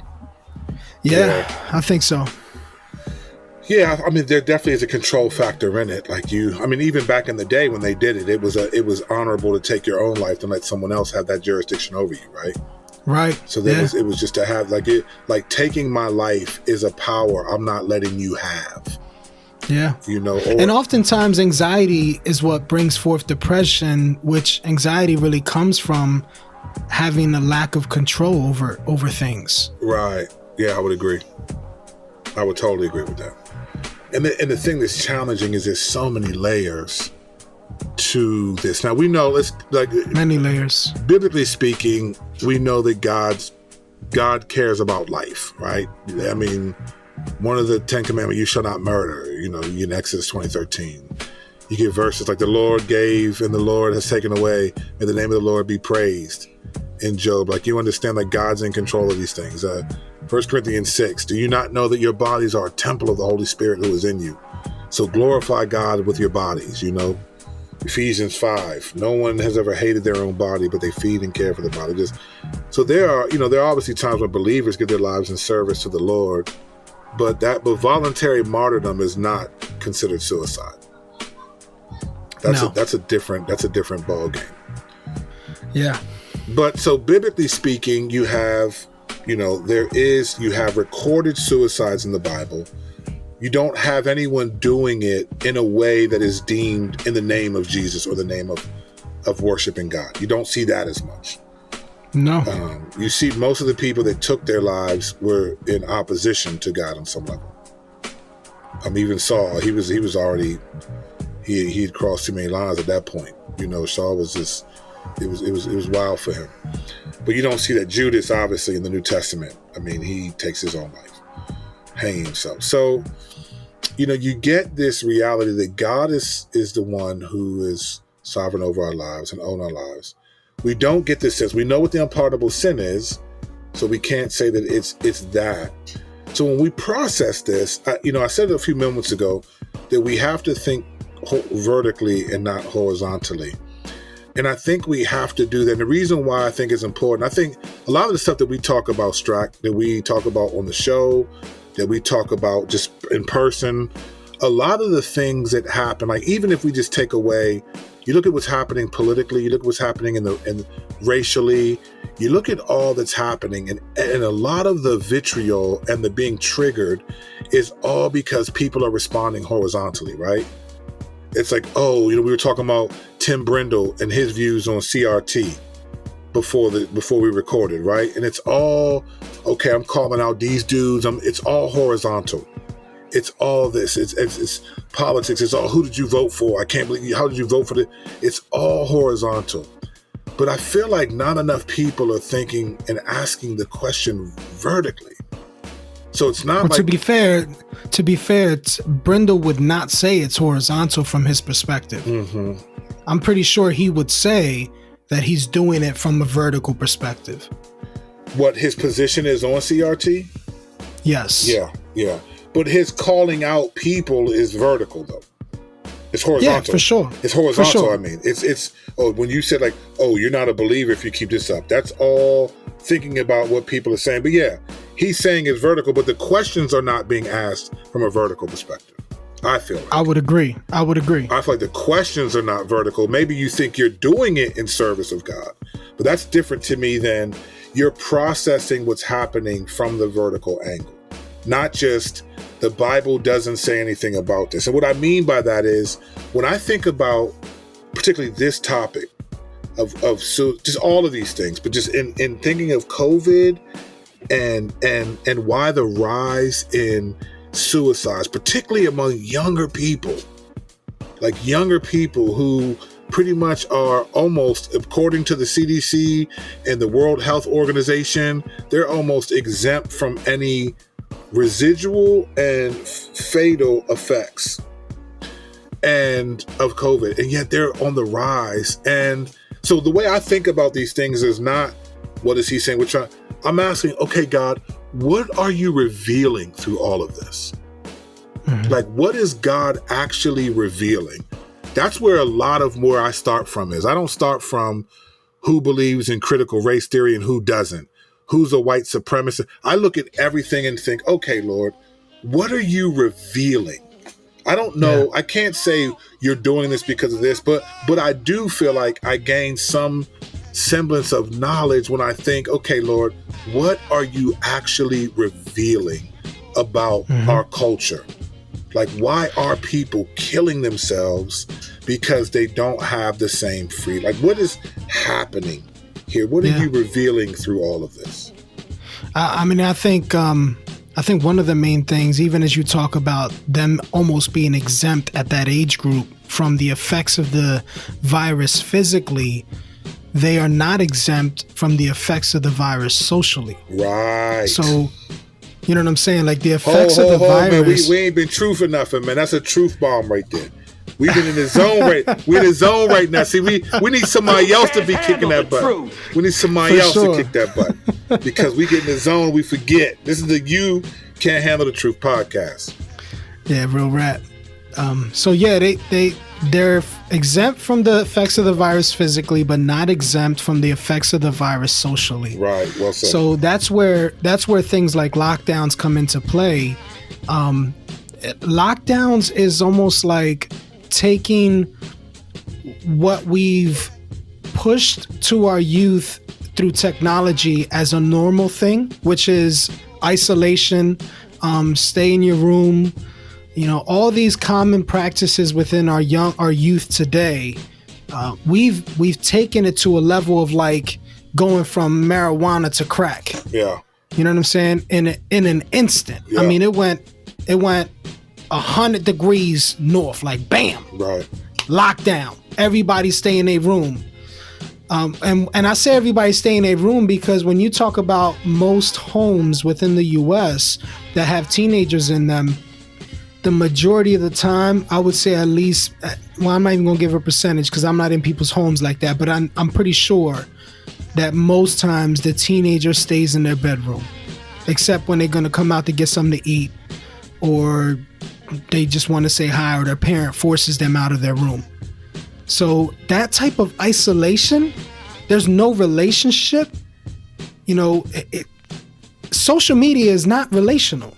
Yeah. You don't relate to people on social media. I don't care how much conversation you have. It's not the same thing. A phone call would be better, but nobody does that anymore. Everyone looks and relates to a screen, and we're not made that way by God. No, we're definitely not. So, yeah, so that's causing people to be stuck in their own minds, and man, that is dangerous. Yeah, very much so. I think that's a huge part of it. I think, as we've divided this category of, as we've heard divided, now we didn't even do it, of motives for why, you got mental health, and then you got a bunch of other things. On the mental health side, if we really pay attention, like a lot of people think what we're experiencing is a new civil rights movement or a new, whatever it is, a new political movement, a civil war between Democrats and Republicans. Is a fight for a new America, a different who will come. All those things are somewhat true, but I feel like the real issue that I think is really happening now, what we're seeing is not the new civil rights or the new social justice movement, the new socialist movement. What we're seeing is the equal psychological rights movement. I feel like what's happening in the culture, you go back from gay marriage to transgenderism to bipolarism and multiple personality disorder, all of these things over time in the last 7-8 years have been, everyone wants their psychological perspective to be right. Like they want to be seen as equal and they want to be seen as right. So if I'm a man who is in the wrong body, I should be a woman. I want to be right. My mental health needs to be right. If I have bipolar, it shouldn't go. I need to be right. Need to be right. Equal psychological rights movement. You can't handle the truth. That's what I don't think people realize. That's what this is. You can't, if you compartmentalize it, you'll get confused. The bigger picture battle is happening here is a psychological, it's a mental health rights. It's how I feel needs to be considered equal and right. So if it's I can't be around people who disagree. I'm on a spectrum of sexuality. I'm on a spectrum racially. If I feel like I'm oppressed and this and that, then I'm right. If I fall into a certain category where I experience more of it, I'm right. And whatever my psychological manifestation is, it needs to be equal and it needs to be right. And that's the movement. This is why people are making excuses for like when the riots happened after George Floyd, that people are justifying rioting and looting is because the psychological impact on them has happened and they need to be right. And that's the movement that we're in. It's not just this is an ideological movement. It's not a social, racial movement, because you'll have black people who push back against the idea of wokeness, and you'll have white people that will yell in black people's face that you ain't as black as them because you're not woke.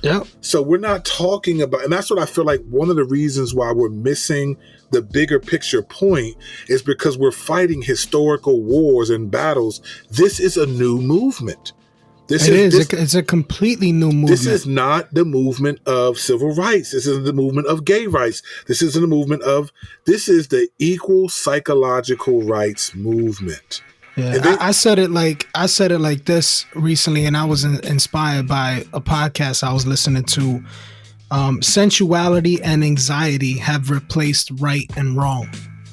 Yeah, I would agree with that. But you know what?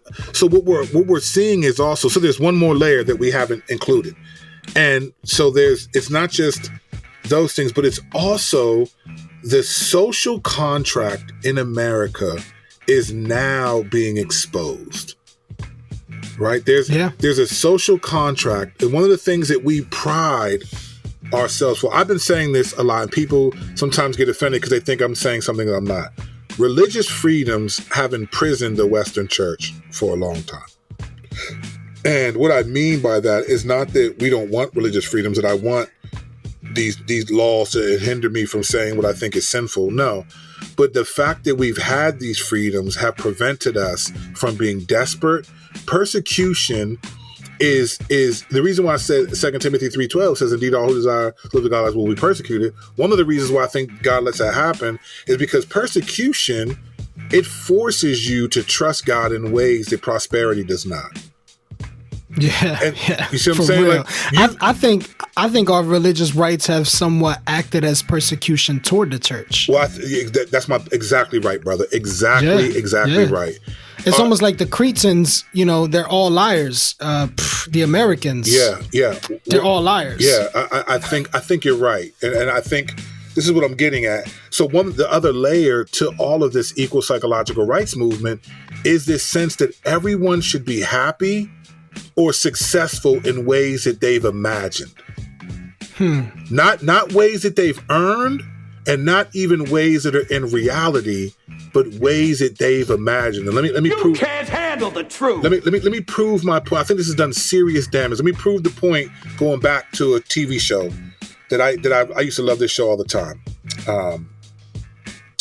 And this show was American Idol, and I used to love American Idol.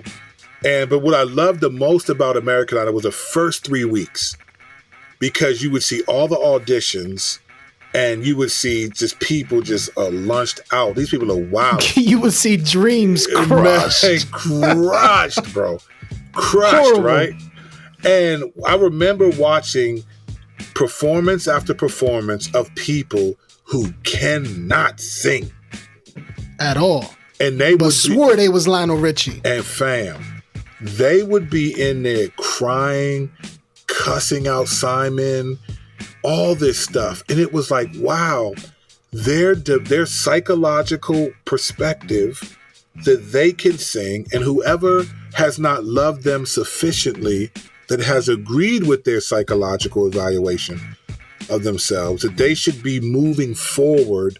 And this is before all this stuff was happening right now. Yeah, but you're hitting something right now, dog. You're hitting something. But I saw it in the vestiges back then, where you see, I need to be, this is how I feel. I can sing, and how dare you stop me from being that way and having it? Because there's this idea. You're a hater. Yeah, that's where hater comes from. There's this idea that everyone should be happy and successful in ways they've imagined, not earned or in reality. And so now that is a pervasive reality that has been growing. This is when, let me tell you what killed the music industry. Everyone gives it to Napster and the dude who started doing the MP3s. And he definitely did it. But let me tell you what killed the music industry as much, or I would say even more than Napster. MySpace did it. MySpace killed it. And let me tell you why. Because up until MySpace, no one had any ability to put their music in a place for people to hear it. You would send your CDs or your tapes to record companies and hope that somehow you would get a record deal. You would go to these conferences, like if it was rap, How Can I Be Down? Or whatever, these hip hop things, hoping to get discovered. You know, people did little talent shows. You had like, wasn't America's Got Talent back then, but it was like, you know, Showtime at the Apollo, different talent shows that people would do. I mean, even in the 70s, the Gong Show, you know, you had this sense of everyone wants to be famous. They don't have the ability to do it. And all of a sudden, MySpace shows up. And MySpace is a website that, and I know people are like, man, where you going? We're talking about COVID and suicide. We'll get back to that, but stay with me. MySpace pages were a place where I can now upload my music and get people to listen to my music and get people to support my music. I don't have to just buy these people's music. I can now get people to follow me online and like my stuff. And there were groups that were getting record deals from having MySpace page followers. You'd upload new music and people would like it. It was a genius idea. But what it did was it gave people a platform that they never had before. And the platform was, I control what you talked about earlier, control. I control my own happiness and success. And then I'm not going to sit around and wait. Now I'm going to push this because I imagine myself being famous. I imagine myself being rich. I imagine myself being, and so that begins, and think about this, that translates to then more cosmetic surgeries. You always knew that like it was only a few people that were like in Hollywood. People weren't getting cosmetic surgery all the time. They might fix a nose, they might get breast implants, but no one was thinking about getting a butt done and getting all this stuff done and lips done. I mean, people who did stuff, it was kind of weird. You look like you were on the island of Dr. Moreau or something, right? But then you get in the 2000s this sense of, okay, this my psychological right, my desire to be successful and happy that I think are consistent with the American dream, life, liberty, and the pursuit of happiness. But there are ways that I imagine, not necessarily earned in reality. So now I'm trying to keep up with a reality that's not even my own. It's just my imagination. Yeah. And so you get that.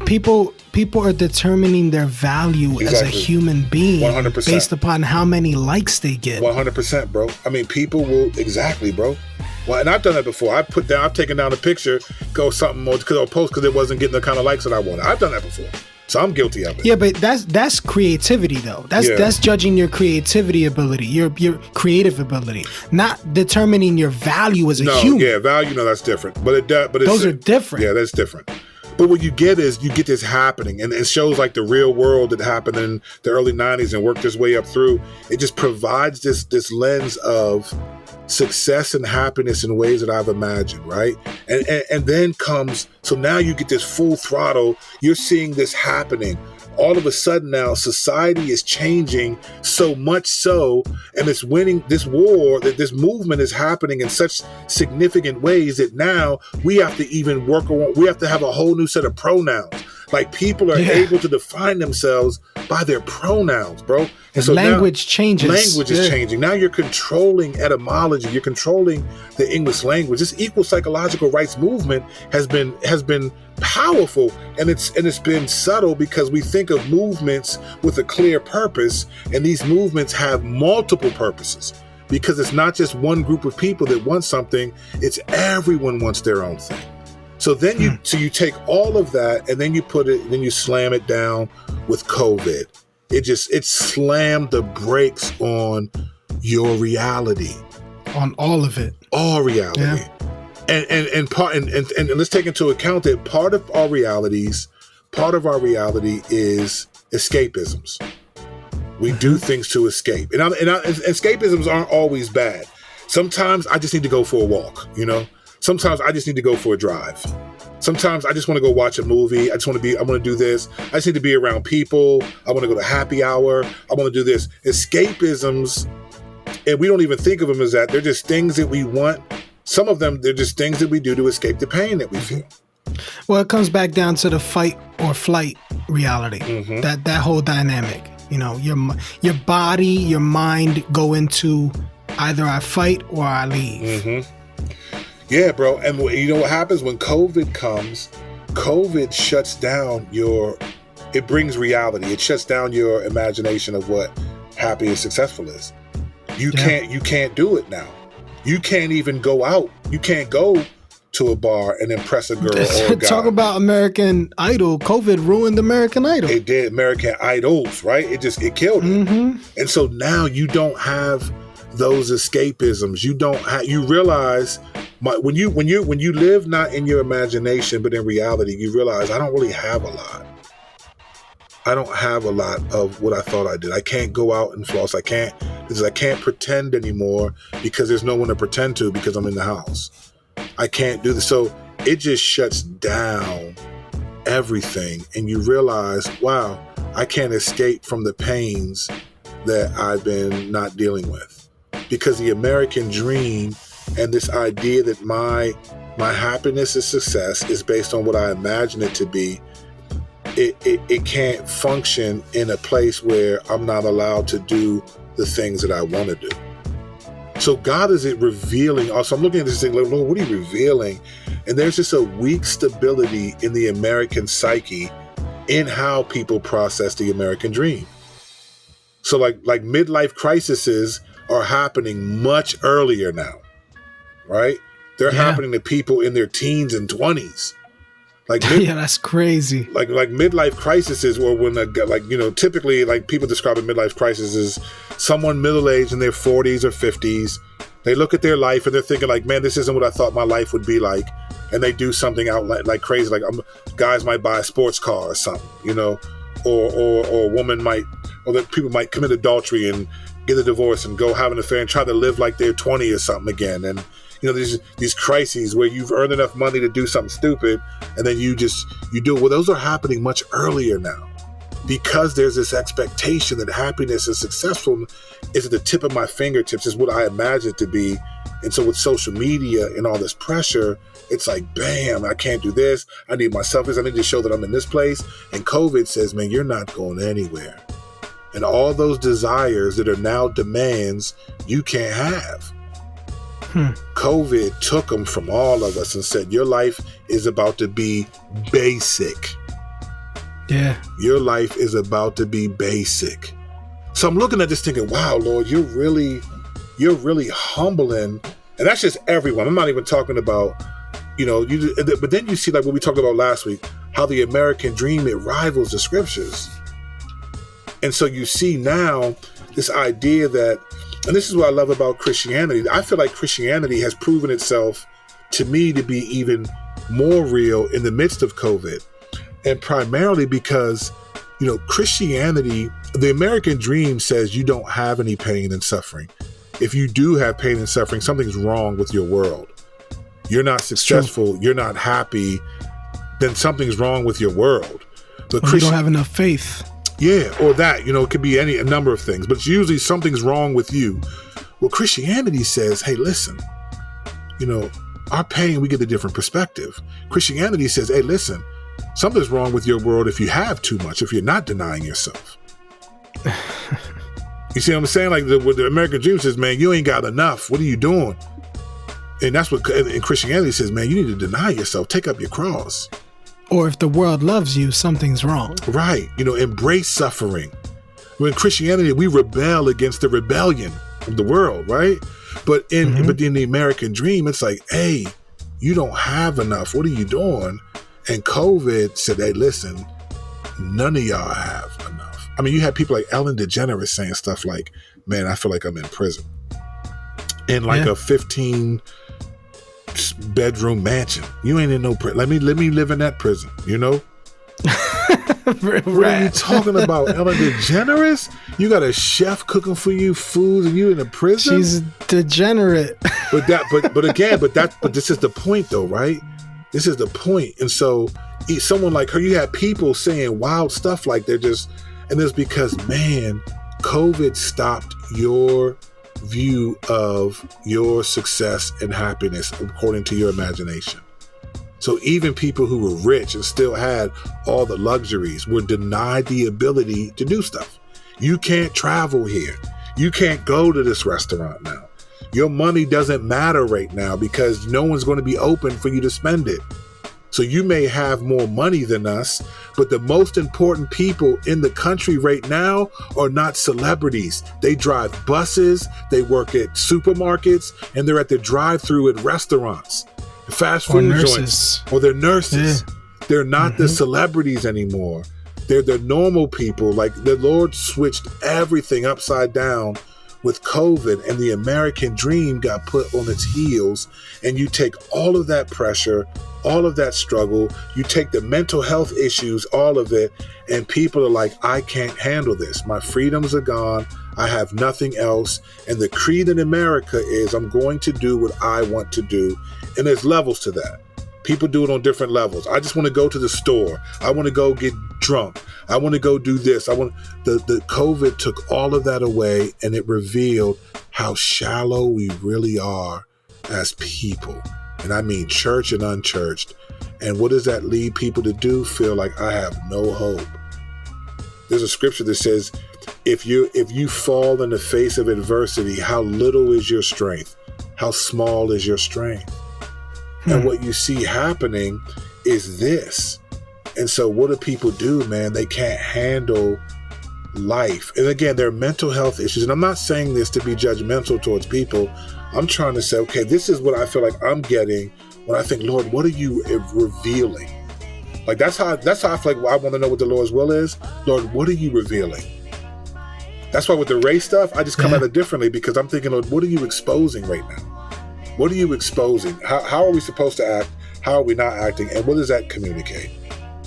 That's always the healthy question to ask in the midst of suffering or trial is, Lord, what are you trying to teach me? Yeah. What are you exposing? Yeah. What are you revealing? And so that's why I always ask that, even with the race stuff. That's why I was like, that's why I could be balanced, even in balance. Again, it's not always 50-50. And I've said this, but it's because of that. And so when I see suicide, I think, wow, there's a lot of people who don't have hope beyond the shallow promise of what America is. The American social contract is not holding its bargain, because you can't even go sit in a restaurant, even if you have the money to do so. Because you so then it's like, wow, what do we? And I just think, and so COVID's become the red pill. We're out of the matrix now. This is what it looks like to not have any, to just be basic. And we've lived in such a hyper image culture that being basic is just like, so we're not even talking about the mental health stuff that exacerbates people's willingness to commit suicide. But you have heaven on earth is a facade. It's a facade. And I think COVID really did that to people in ways they didn't realize. We are not used to being restricted in this way. And then it adds to the tension. There's no escapisms now. Who you really are. You may love your wife, but you may love them because you work in separate places 8-10 hours a day and you're not around each other. You may love your kids because they go to school and you go to work and you don't see them, and now you see nothing but them. Like, our ability to work through our real issues has been exposed. The shallowness of our culture is exposed. And so it's just like, wow. And so what people, the final hope, or the final, is to take one's life. Is to take my own life, because it's better that idea would be more beneficial than it would be to live in this life. And it's really what God's exposing is, I think, as we've said, I think a shallowness of the church, a lack of desire to be missional in the church, a lack of desire to be humble in the church. And what we see is a culture of people who are just dying and who are... Yeah, I mean, in the church, I would say especially, but I mean, in the world as well, the lack of being relational with people, you know, checking on people, asking how they're doing. Yeah. But the church, I think, at times has taken for granted the fact that when we've learned certain things and we've developed a healthy, you know, perspective on scripture and on who God is, people tend to take that for granted and forget that they need to do the the basic work of checking on people. You know, the basic work of calling someone, how are you? You know, can I bring you something? You know, I missed you last week, or I haven't heard from you in a while. Those simple things that go a super long way. Yeah. You know, when it comes to relationship and people's actual value. You know, people want to know that they're thought about. People want to know that they're loved. Yeah. You know, that they're cared for, especially in the church. Like that's where that is the Lord's actual safe space. Yeah. The church. Yeah, well, you know what I'm saying? So if we're not safe in the church, where are we safe at? So you alluded to something that I think, so what do we do in light of this? We can't, I think we need to have biblical categories for these people. I think to get a heart for our neighbors and people, just to check in on them and see, because I think we should, the one thing that stood out to me the most in all this research was that the majority of people who committed suicide did not have any known mental health conditions. So it wasn't obvious. So it wasn't like you just talking to themselves and arguing with themselves in the car and then you realize, man, something ain't right. And so if they do something, then it makes sense. No, these are people like, hey, how you doing, man? Good, how are you? But they just might be alone. And I'm gonna tell you something, man. When it comes to depression, like being alone, you can be alone in a crowd of people, bro. Like feeling alone has nothing to do with physical bodies. It has to do with mental perspective. You can feel alone in a crowded room. So I think what believers need to do, we need to have biblical categories for these people. I think we've become too comfortable with therapeutic terms like mental health and bipolar and depression. Those describe people's experience, but they don't describe people. They're not saying these people are deeper than that. So I'm trying to create categories for people that are stuff like poor in spirit. Right? These might be the poor in spirit in my midst. These might be the faint-hearted, as 1 Thessalonians 5:14 says. These might be the downcast, where scripture says, why so downcast, oh my soul? You know, these might be the bruised reeds among us. Yeah, like what do these things look like today? Yeah, what are they? And this is what we have to discern that. But I think one of the things that we should pay attention to is, and again, this is what I think God is exposing. And I'm guilty of this, man. As I'm talking about this, I'm thinking of like, man, I'm not doing this. Like I'm just realizing like, man, I haven't checked on my neighbor next door in a minute. And I need to check on him and his wife. And they got a grandson that lives over there, young dude. So I just kind of be like, he's good, but you know what? I need to just check on him, because a lot of people in the neighborhood, they know our kids better than me and Betsy. They know, they love our kids. They're like, oh, they got such great boys. And I need to just kind of do that myself, man, and just see, because, you know, I see people, hey, how you doing? I say that and I'll greet them, but I don't really say, hey, can I ask you a question? How are you doing with all this stuff? Like, you know, how are you doing with COVID and stuff? What? Just to be, I'm guilty, bro. I'm guilty of not doing this. So as I'm saying this, I'm realizing I need to do it. I need to just think of people. And I don't know what all these categories look like, poor in spirit, faint-hearted. I can't know them unless I interact with them. I can't just look at someone and be like, they're poor in spirit. Jesus could, but I can't. So I need to be able to, you know what I'm saying? I need to interact with them. I don't know if they're a bruised reed, if they're downcast. I can't tell, because we both just waved high like it's good. I don't know what that means. So I think for believers, we need to kind of have different categories for people, because bipolar, depression, PTSD, those don't inspire compassion to me.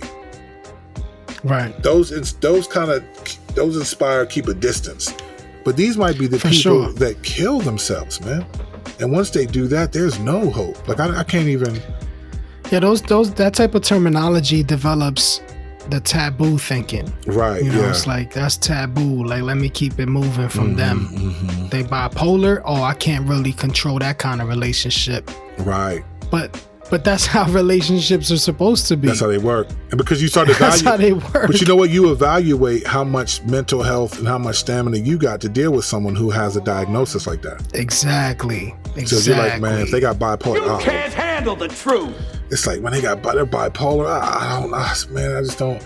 But I'd rather sit at home and just chill and just be relaxed and have. Those are the challenges that the Lord uses in your sanctification. Yeah, He does.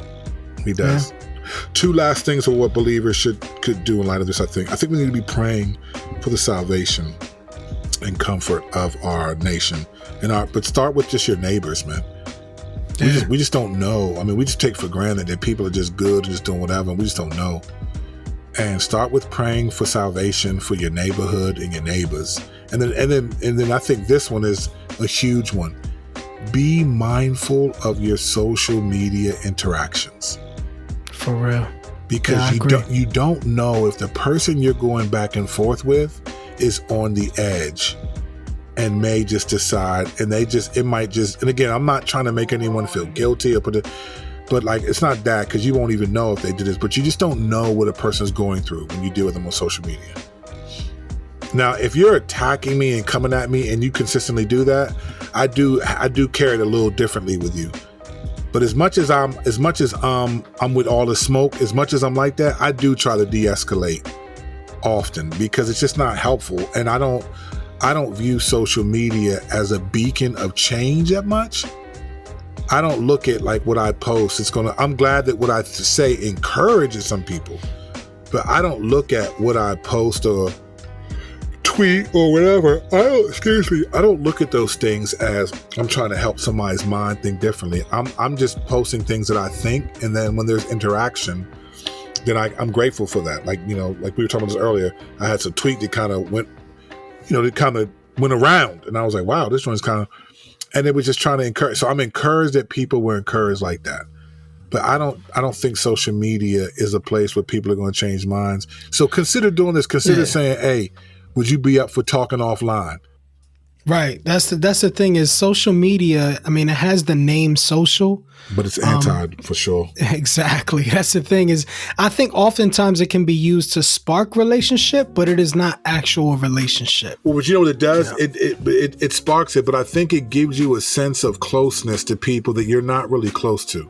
That's true. Like there are cross-examiners that hear us every week. They got all of our albums and they've seen us on all this stuff, and they feel like, I know Curt and Stract. Like I've talked with them, I've interacted with them, I know them. But do you really though? Do you really know me? Like, do you really know me? Do you really know Stract? Do you know like when I'm struggling? Like you don't know that. You only know what I present to you. You only know the joke inside of us and whatever we're saying. You don't really know me. You don't know what my marriage is like. You don't know you don't know what my struggles are. You don't know. But you know. I mean, all of that takes work. Yeah, it does. And time. It does. The funny thing is, Flora asked me last week, she goes, is Curt your best friend? I was like, you know what? When I think about it and how much we talk, we talk on a weekly basis. And I think relationally, you probably are the closest person to me outside of my wife. Right. Because we talk all the time. We talk as much as possible. Yeah. And we really desire to get to know one another. Yeah. To be deeper. Yeah. I think the podcast sparked that, but it's gone beyond that. Like we love each other, we care for one another, we know each other's families, and there's a reality there that it takes time and effort to build these kinds of relationships, to actually say that you know someone. I mean, there's times when we talk and you're like, yo, I could tell you kind of down right now. You good? Yeah. Because that's come from time. Like there's people in my life that can say that to me that have known me for years. We've only known each other for a few years now. And in the last 2 years, we've gotten to know each other really well. Real tight. Right. Because we always communicate. We're always in relation with one another. That's so true. Because I'm just realizing like we'll do interviews and different things, and people will ask about like us, and you'll be like, nah, that's not. You'll be like, nah, that's not. Nah, Stract, that's not what Stract. That's not how he thinks though. That's not. Right. I'll say stuff like that, like, nah, that's what you might think, but that's not how Stract. That's not how he. That's not how you get down. Yeah, he don't think like that. You might have heard that on the show, but nah, that's just funny how it's there because we've invested that time. And again, everybody's not going to do that with everyone, but it's like, I think we're missing an opportunity as believers. We're missing the fact that people aren't doing as well as they come off. Right. And I think we just need to say, you know what? Let me just ask, hey, would you be willing to talk offline? Just how, people that you've known for a while, how you really doing? Be mindful of your social media interactions. And again, if people are belligerent, attacking you, that happens to me. Anytime I post anything that they disagree with on race, people will just feel the freedom. I'll post stuff about the Lord, stuff that's encouraging. But as soon as I say something about race, man, it triggers people. And they just like, and here they come. Triggered. Here they come. And I'm just like, hey, let's get it. That's just my perspective. I'm allowed to post what I want. This is still a free country, as they say. So, you know what? It's healthy. It's healthy to long for relationship. Yeah, it is. Like it's a healthy thing to pursue it as well. So, when you talk about what causes suicides, I would say probably the thing that most causes suicides is a lack of relationship. Yeah. A lack of building with people, and that's perceived and actual. Because sometimes the relationship is there, but the person's perception is that it's not. But yeah, that's true. They said every Christmas the highest amount of suicides happen because the Christmas season is supposed to be one of family and festive and relationship, and Christmas is kind of like a annual COVID. Where it reminds people, you know what I'm saying? It's an annual COVID. You can't handle the truth. That's crazy because it shouldn't be. It shouldn't be. You would think the one season, right? Talking about the birth of Christ and the overcoming of sin and death. Like, it's crazy how the devil causes deception, man. Bro, and you know what's interesting? And if you think about it, there are Christmas carols that are like kind of sad, Yeah. Like that I remember there's this one version of this Christmas song that it's beautiful, but it's kind of sad. I could imagine walking in a store or being someplace and feeling down and hearing this song and being even more down. I mean, it's I'm dreaming of a white Christmas. Well, that makes me mad all the time when I hear it, but that's for different reasons, though. Just like the ones we used to know. That makes me, white Christmas. I'm tired of that. That's the problem right now. That's hegemonic, systemic racism, systemic oppression. Somewhere somebody's saying that. Remember, we're not laughing at we're not laughing at suicide. Be mature. Nah, not at all. Just not making at sure. all. But you gotta. That's the thing too. Is there has to be when it comes to relationships, part of what strikes like a way out of depression is joy and laughter. Yeah, it does. That's biblical. So Since laughter is good for the soul. I mean, that's good. Right. Those are the things that are needed. Like, we have to look at sometimes just breaking something down to its simplicity, like so its lowest level, and just this is really not that crazy. Let's just enjoy one another right now. Yeah, relationships. I mean, Christmas is an annual COVID, and I think COVID has exacerbated because. So I think what we're trying to get at with suicide is that it's happening more often than we think, and we don't know who's going to do it or who won't, but what we can do by being aware of it is kind of say, hey, let me just check in and make sure people are good. Yeah. Let me just make sure, because I'm not going to assume that everybody's good, and you have no idea that you might have been like, hey, how are you really doing? That might have stopped somebody from ending it. I mean, I've had people say things like that, like you reached out to whatever. I don't want to get into that because I don't want to make it sound like, but I've experienced that. So I think it's helpful if we as believers, like, be mindful of our interactions, recognize that relationship is there. And then among believers, don't assume that believers don't do this and don't struggle. When Darren Patrick, he took his life a couple months ago, that was a big deal for a lot of people, man. I knew friends that knew him, and they were crying, man. They were affected because he affected them. And that's death is the greatest enemy, man. It is, man. Death is the greatest enemy. And sometimes the littlest thing you do, in hindsight, will be the biggest thing you accomplish. Man, good gosh, man. That's hit truth that, man. That's like, you can't handle handle the truth. That sound like the best fortune cookie I've ever had. A little note. That joint was like, golly. That joint was like the best fortune cookie phrase. What I used to call fortune cookie theology. That joint's real though. Puerto Rican fortune cookie. Right. Sometimes the littlest thing you do will be the biggest thing you accomplish in hindsight. Hey, listen, man, that joint was tough. That's real. That's real. Yeah, it is. Listen, for the people who are struggling with this, if you're struggling with suicide, it's important. It's important that you get help.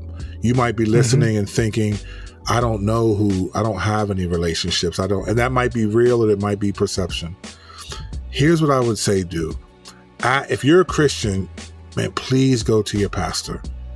And if you're a pastor, recommend a Christian counselor.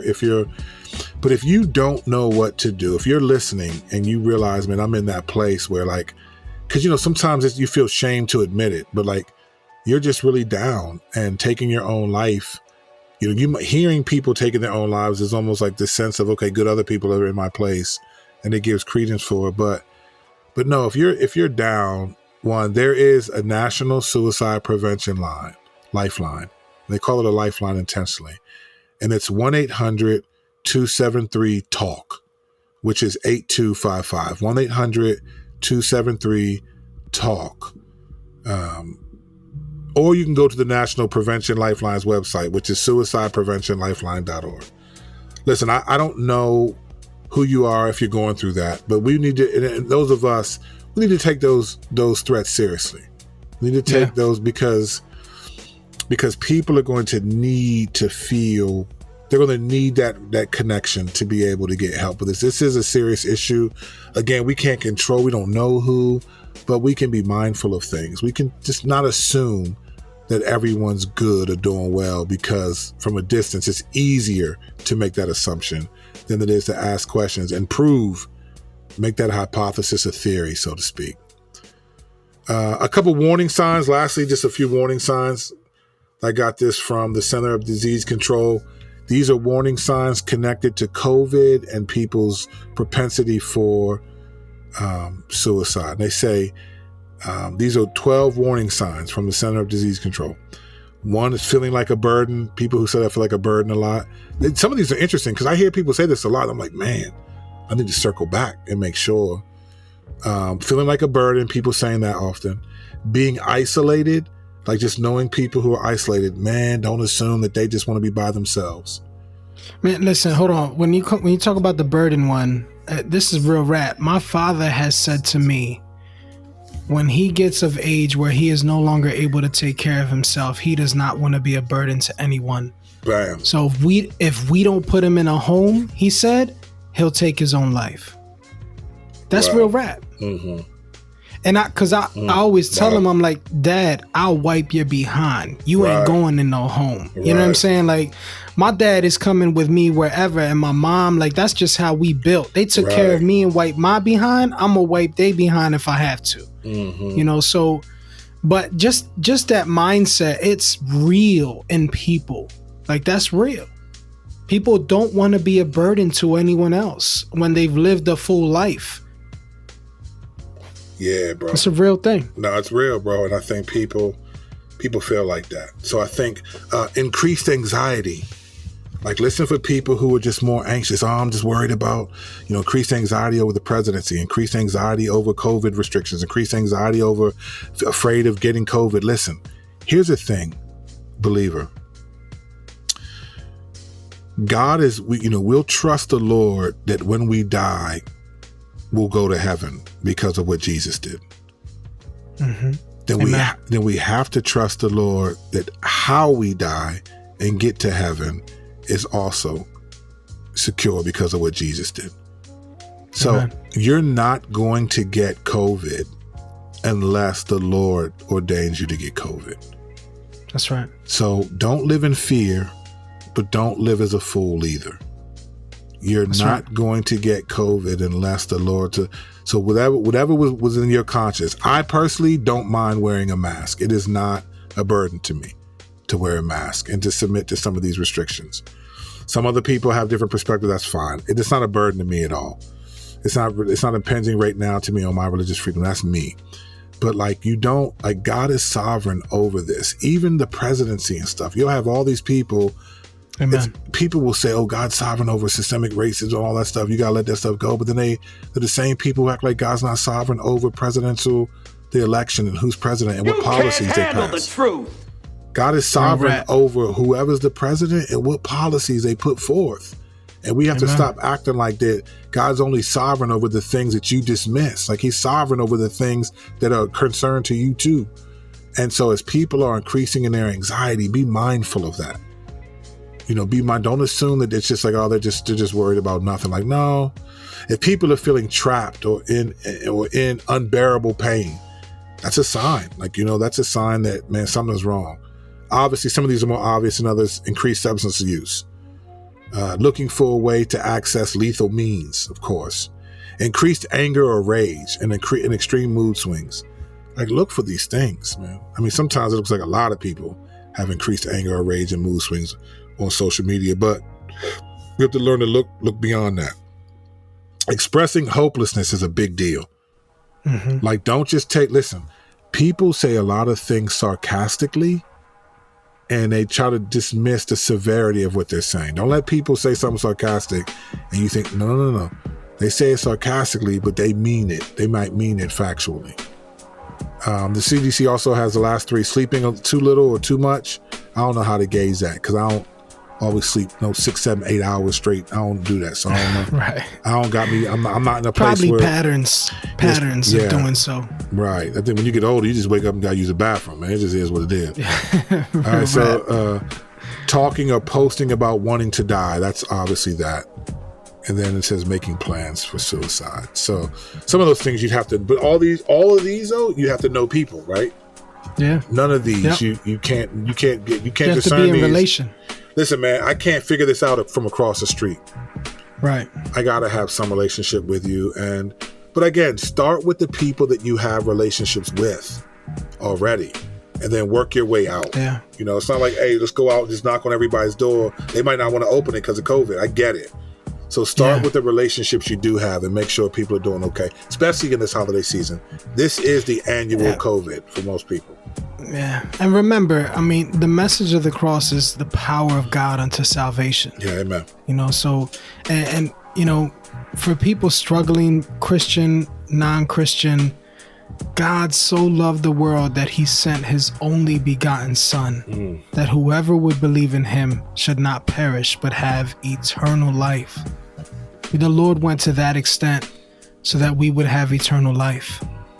If you're struggling with committing suicide and taking your life, understand that the Lord loves you. Amen. And he gave his only son that you would have eternal life. So we're praying for y'all, man. We're praying for people in existence, period, especially those suffering with suicide today. We know it to be a real issue. I've been on the phone with people weeping over this as it has affected their families and they've struggled with it personally. Yeah. This is real. I get it. You know, I understand the deception of Satan and even of your own heart at times. Yeah. But the Lord has overcome the world, man. Yeah, God has overcome the world, and he sent his only son. I mean, that is enough, more than enough, to rejoice over, even in the midst of your suffering and the lowest of lows. Amen. And I want to just lastly say this, because we're going to wrap up now, is that, listen, Strack and I are experts. We're people, we're believers. We love the Lord. We love our cross-examiners. We're grateful to you all, but we're not experts. So if we gave, in my perspective, about what I think the Lord is revealing, if I said something that you disagree with, or that I didn't say something you think should be, we didn't say anything. We're not trying to offend anyone. This is just my perspective. We care enough to say we're going to talk about this and stuff like that. So I hope you're not tempted by anything. It wasn't our intention at all. Nah, we're going to talk about real issues, and our desire is to just be real. You know, we love you. Always. Yeah. We're going to always talk about real issues. You know that if you listen to Cross-Examine. So don't forget. So thank you, first of all, for riding with us and listening to us this episode. You know, this is a serious issue. We didn't laugh at the issue, but we're always our friendship is going to naturally bring about a degree of laughter and fun because we enjoy each other. And you all enjoy that because you tell us that you enjoy the banter that we have and things like that. So we appreciate you all riding with us on this episode. It's kind of thick, it's heavy, but we're going to talk about it. And hopefully some things that were said today were helpful. Don't forget to check out wrathandgrace.com. We got teas, coffee mugs, books, podcast. I mean, everything is there. Music, all of it's there. Don't forget, you can pre-order The Beat Goes On iTunes for his hype man. The I Am His Hype Man t-shirt is now available on wrathandgrace.com along with the project. Yeah, that joint is tough. It's a tough design. Get a t-shirt. You'll like it.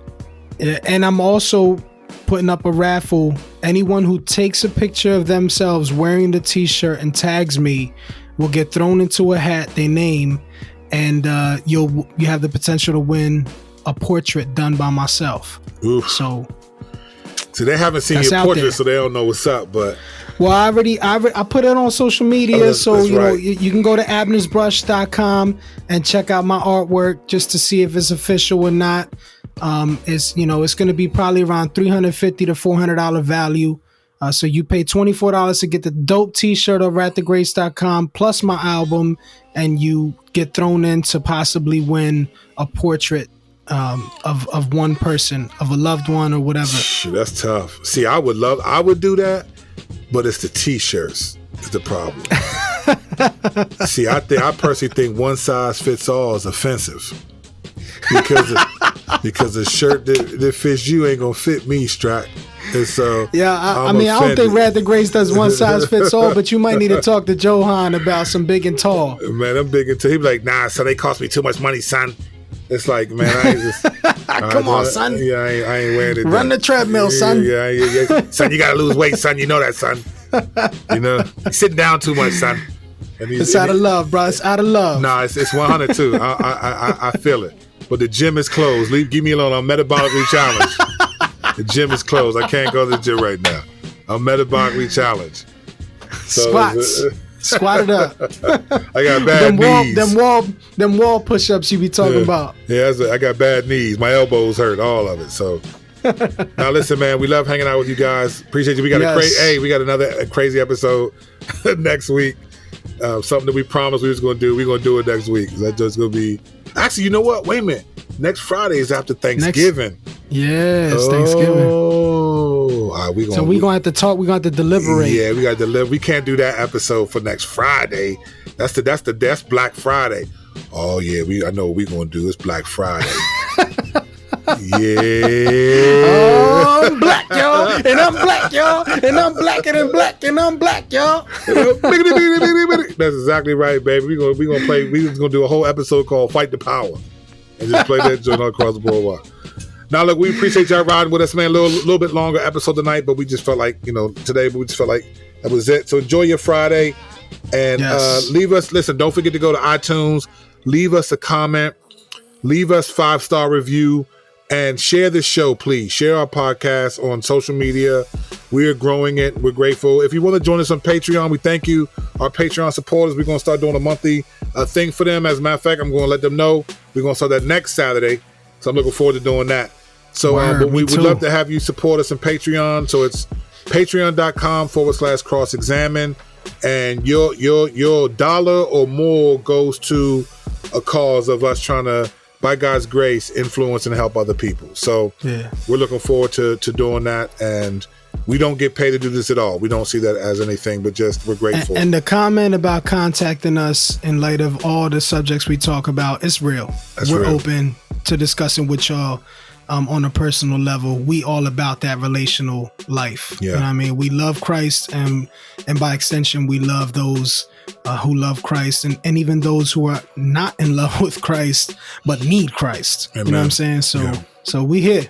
All right, having said that, I'm Curt Kennedy. He's Stract the Wolverine. Yeah. Grace and peace, y'all. Peace.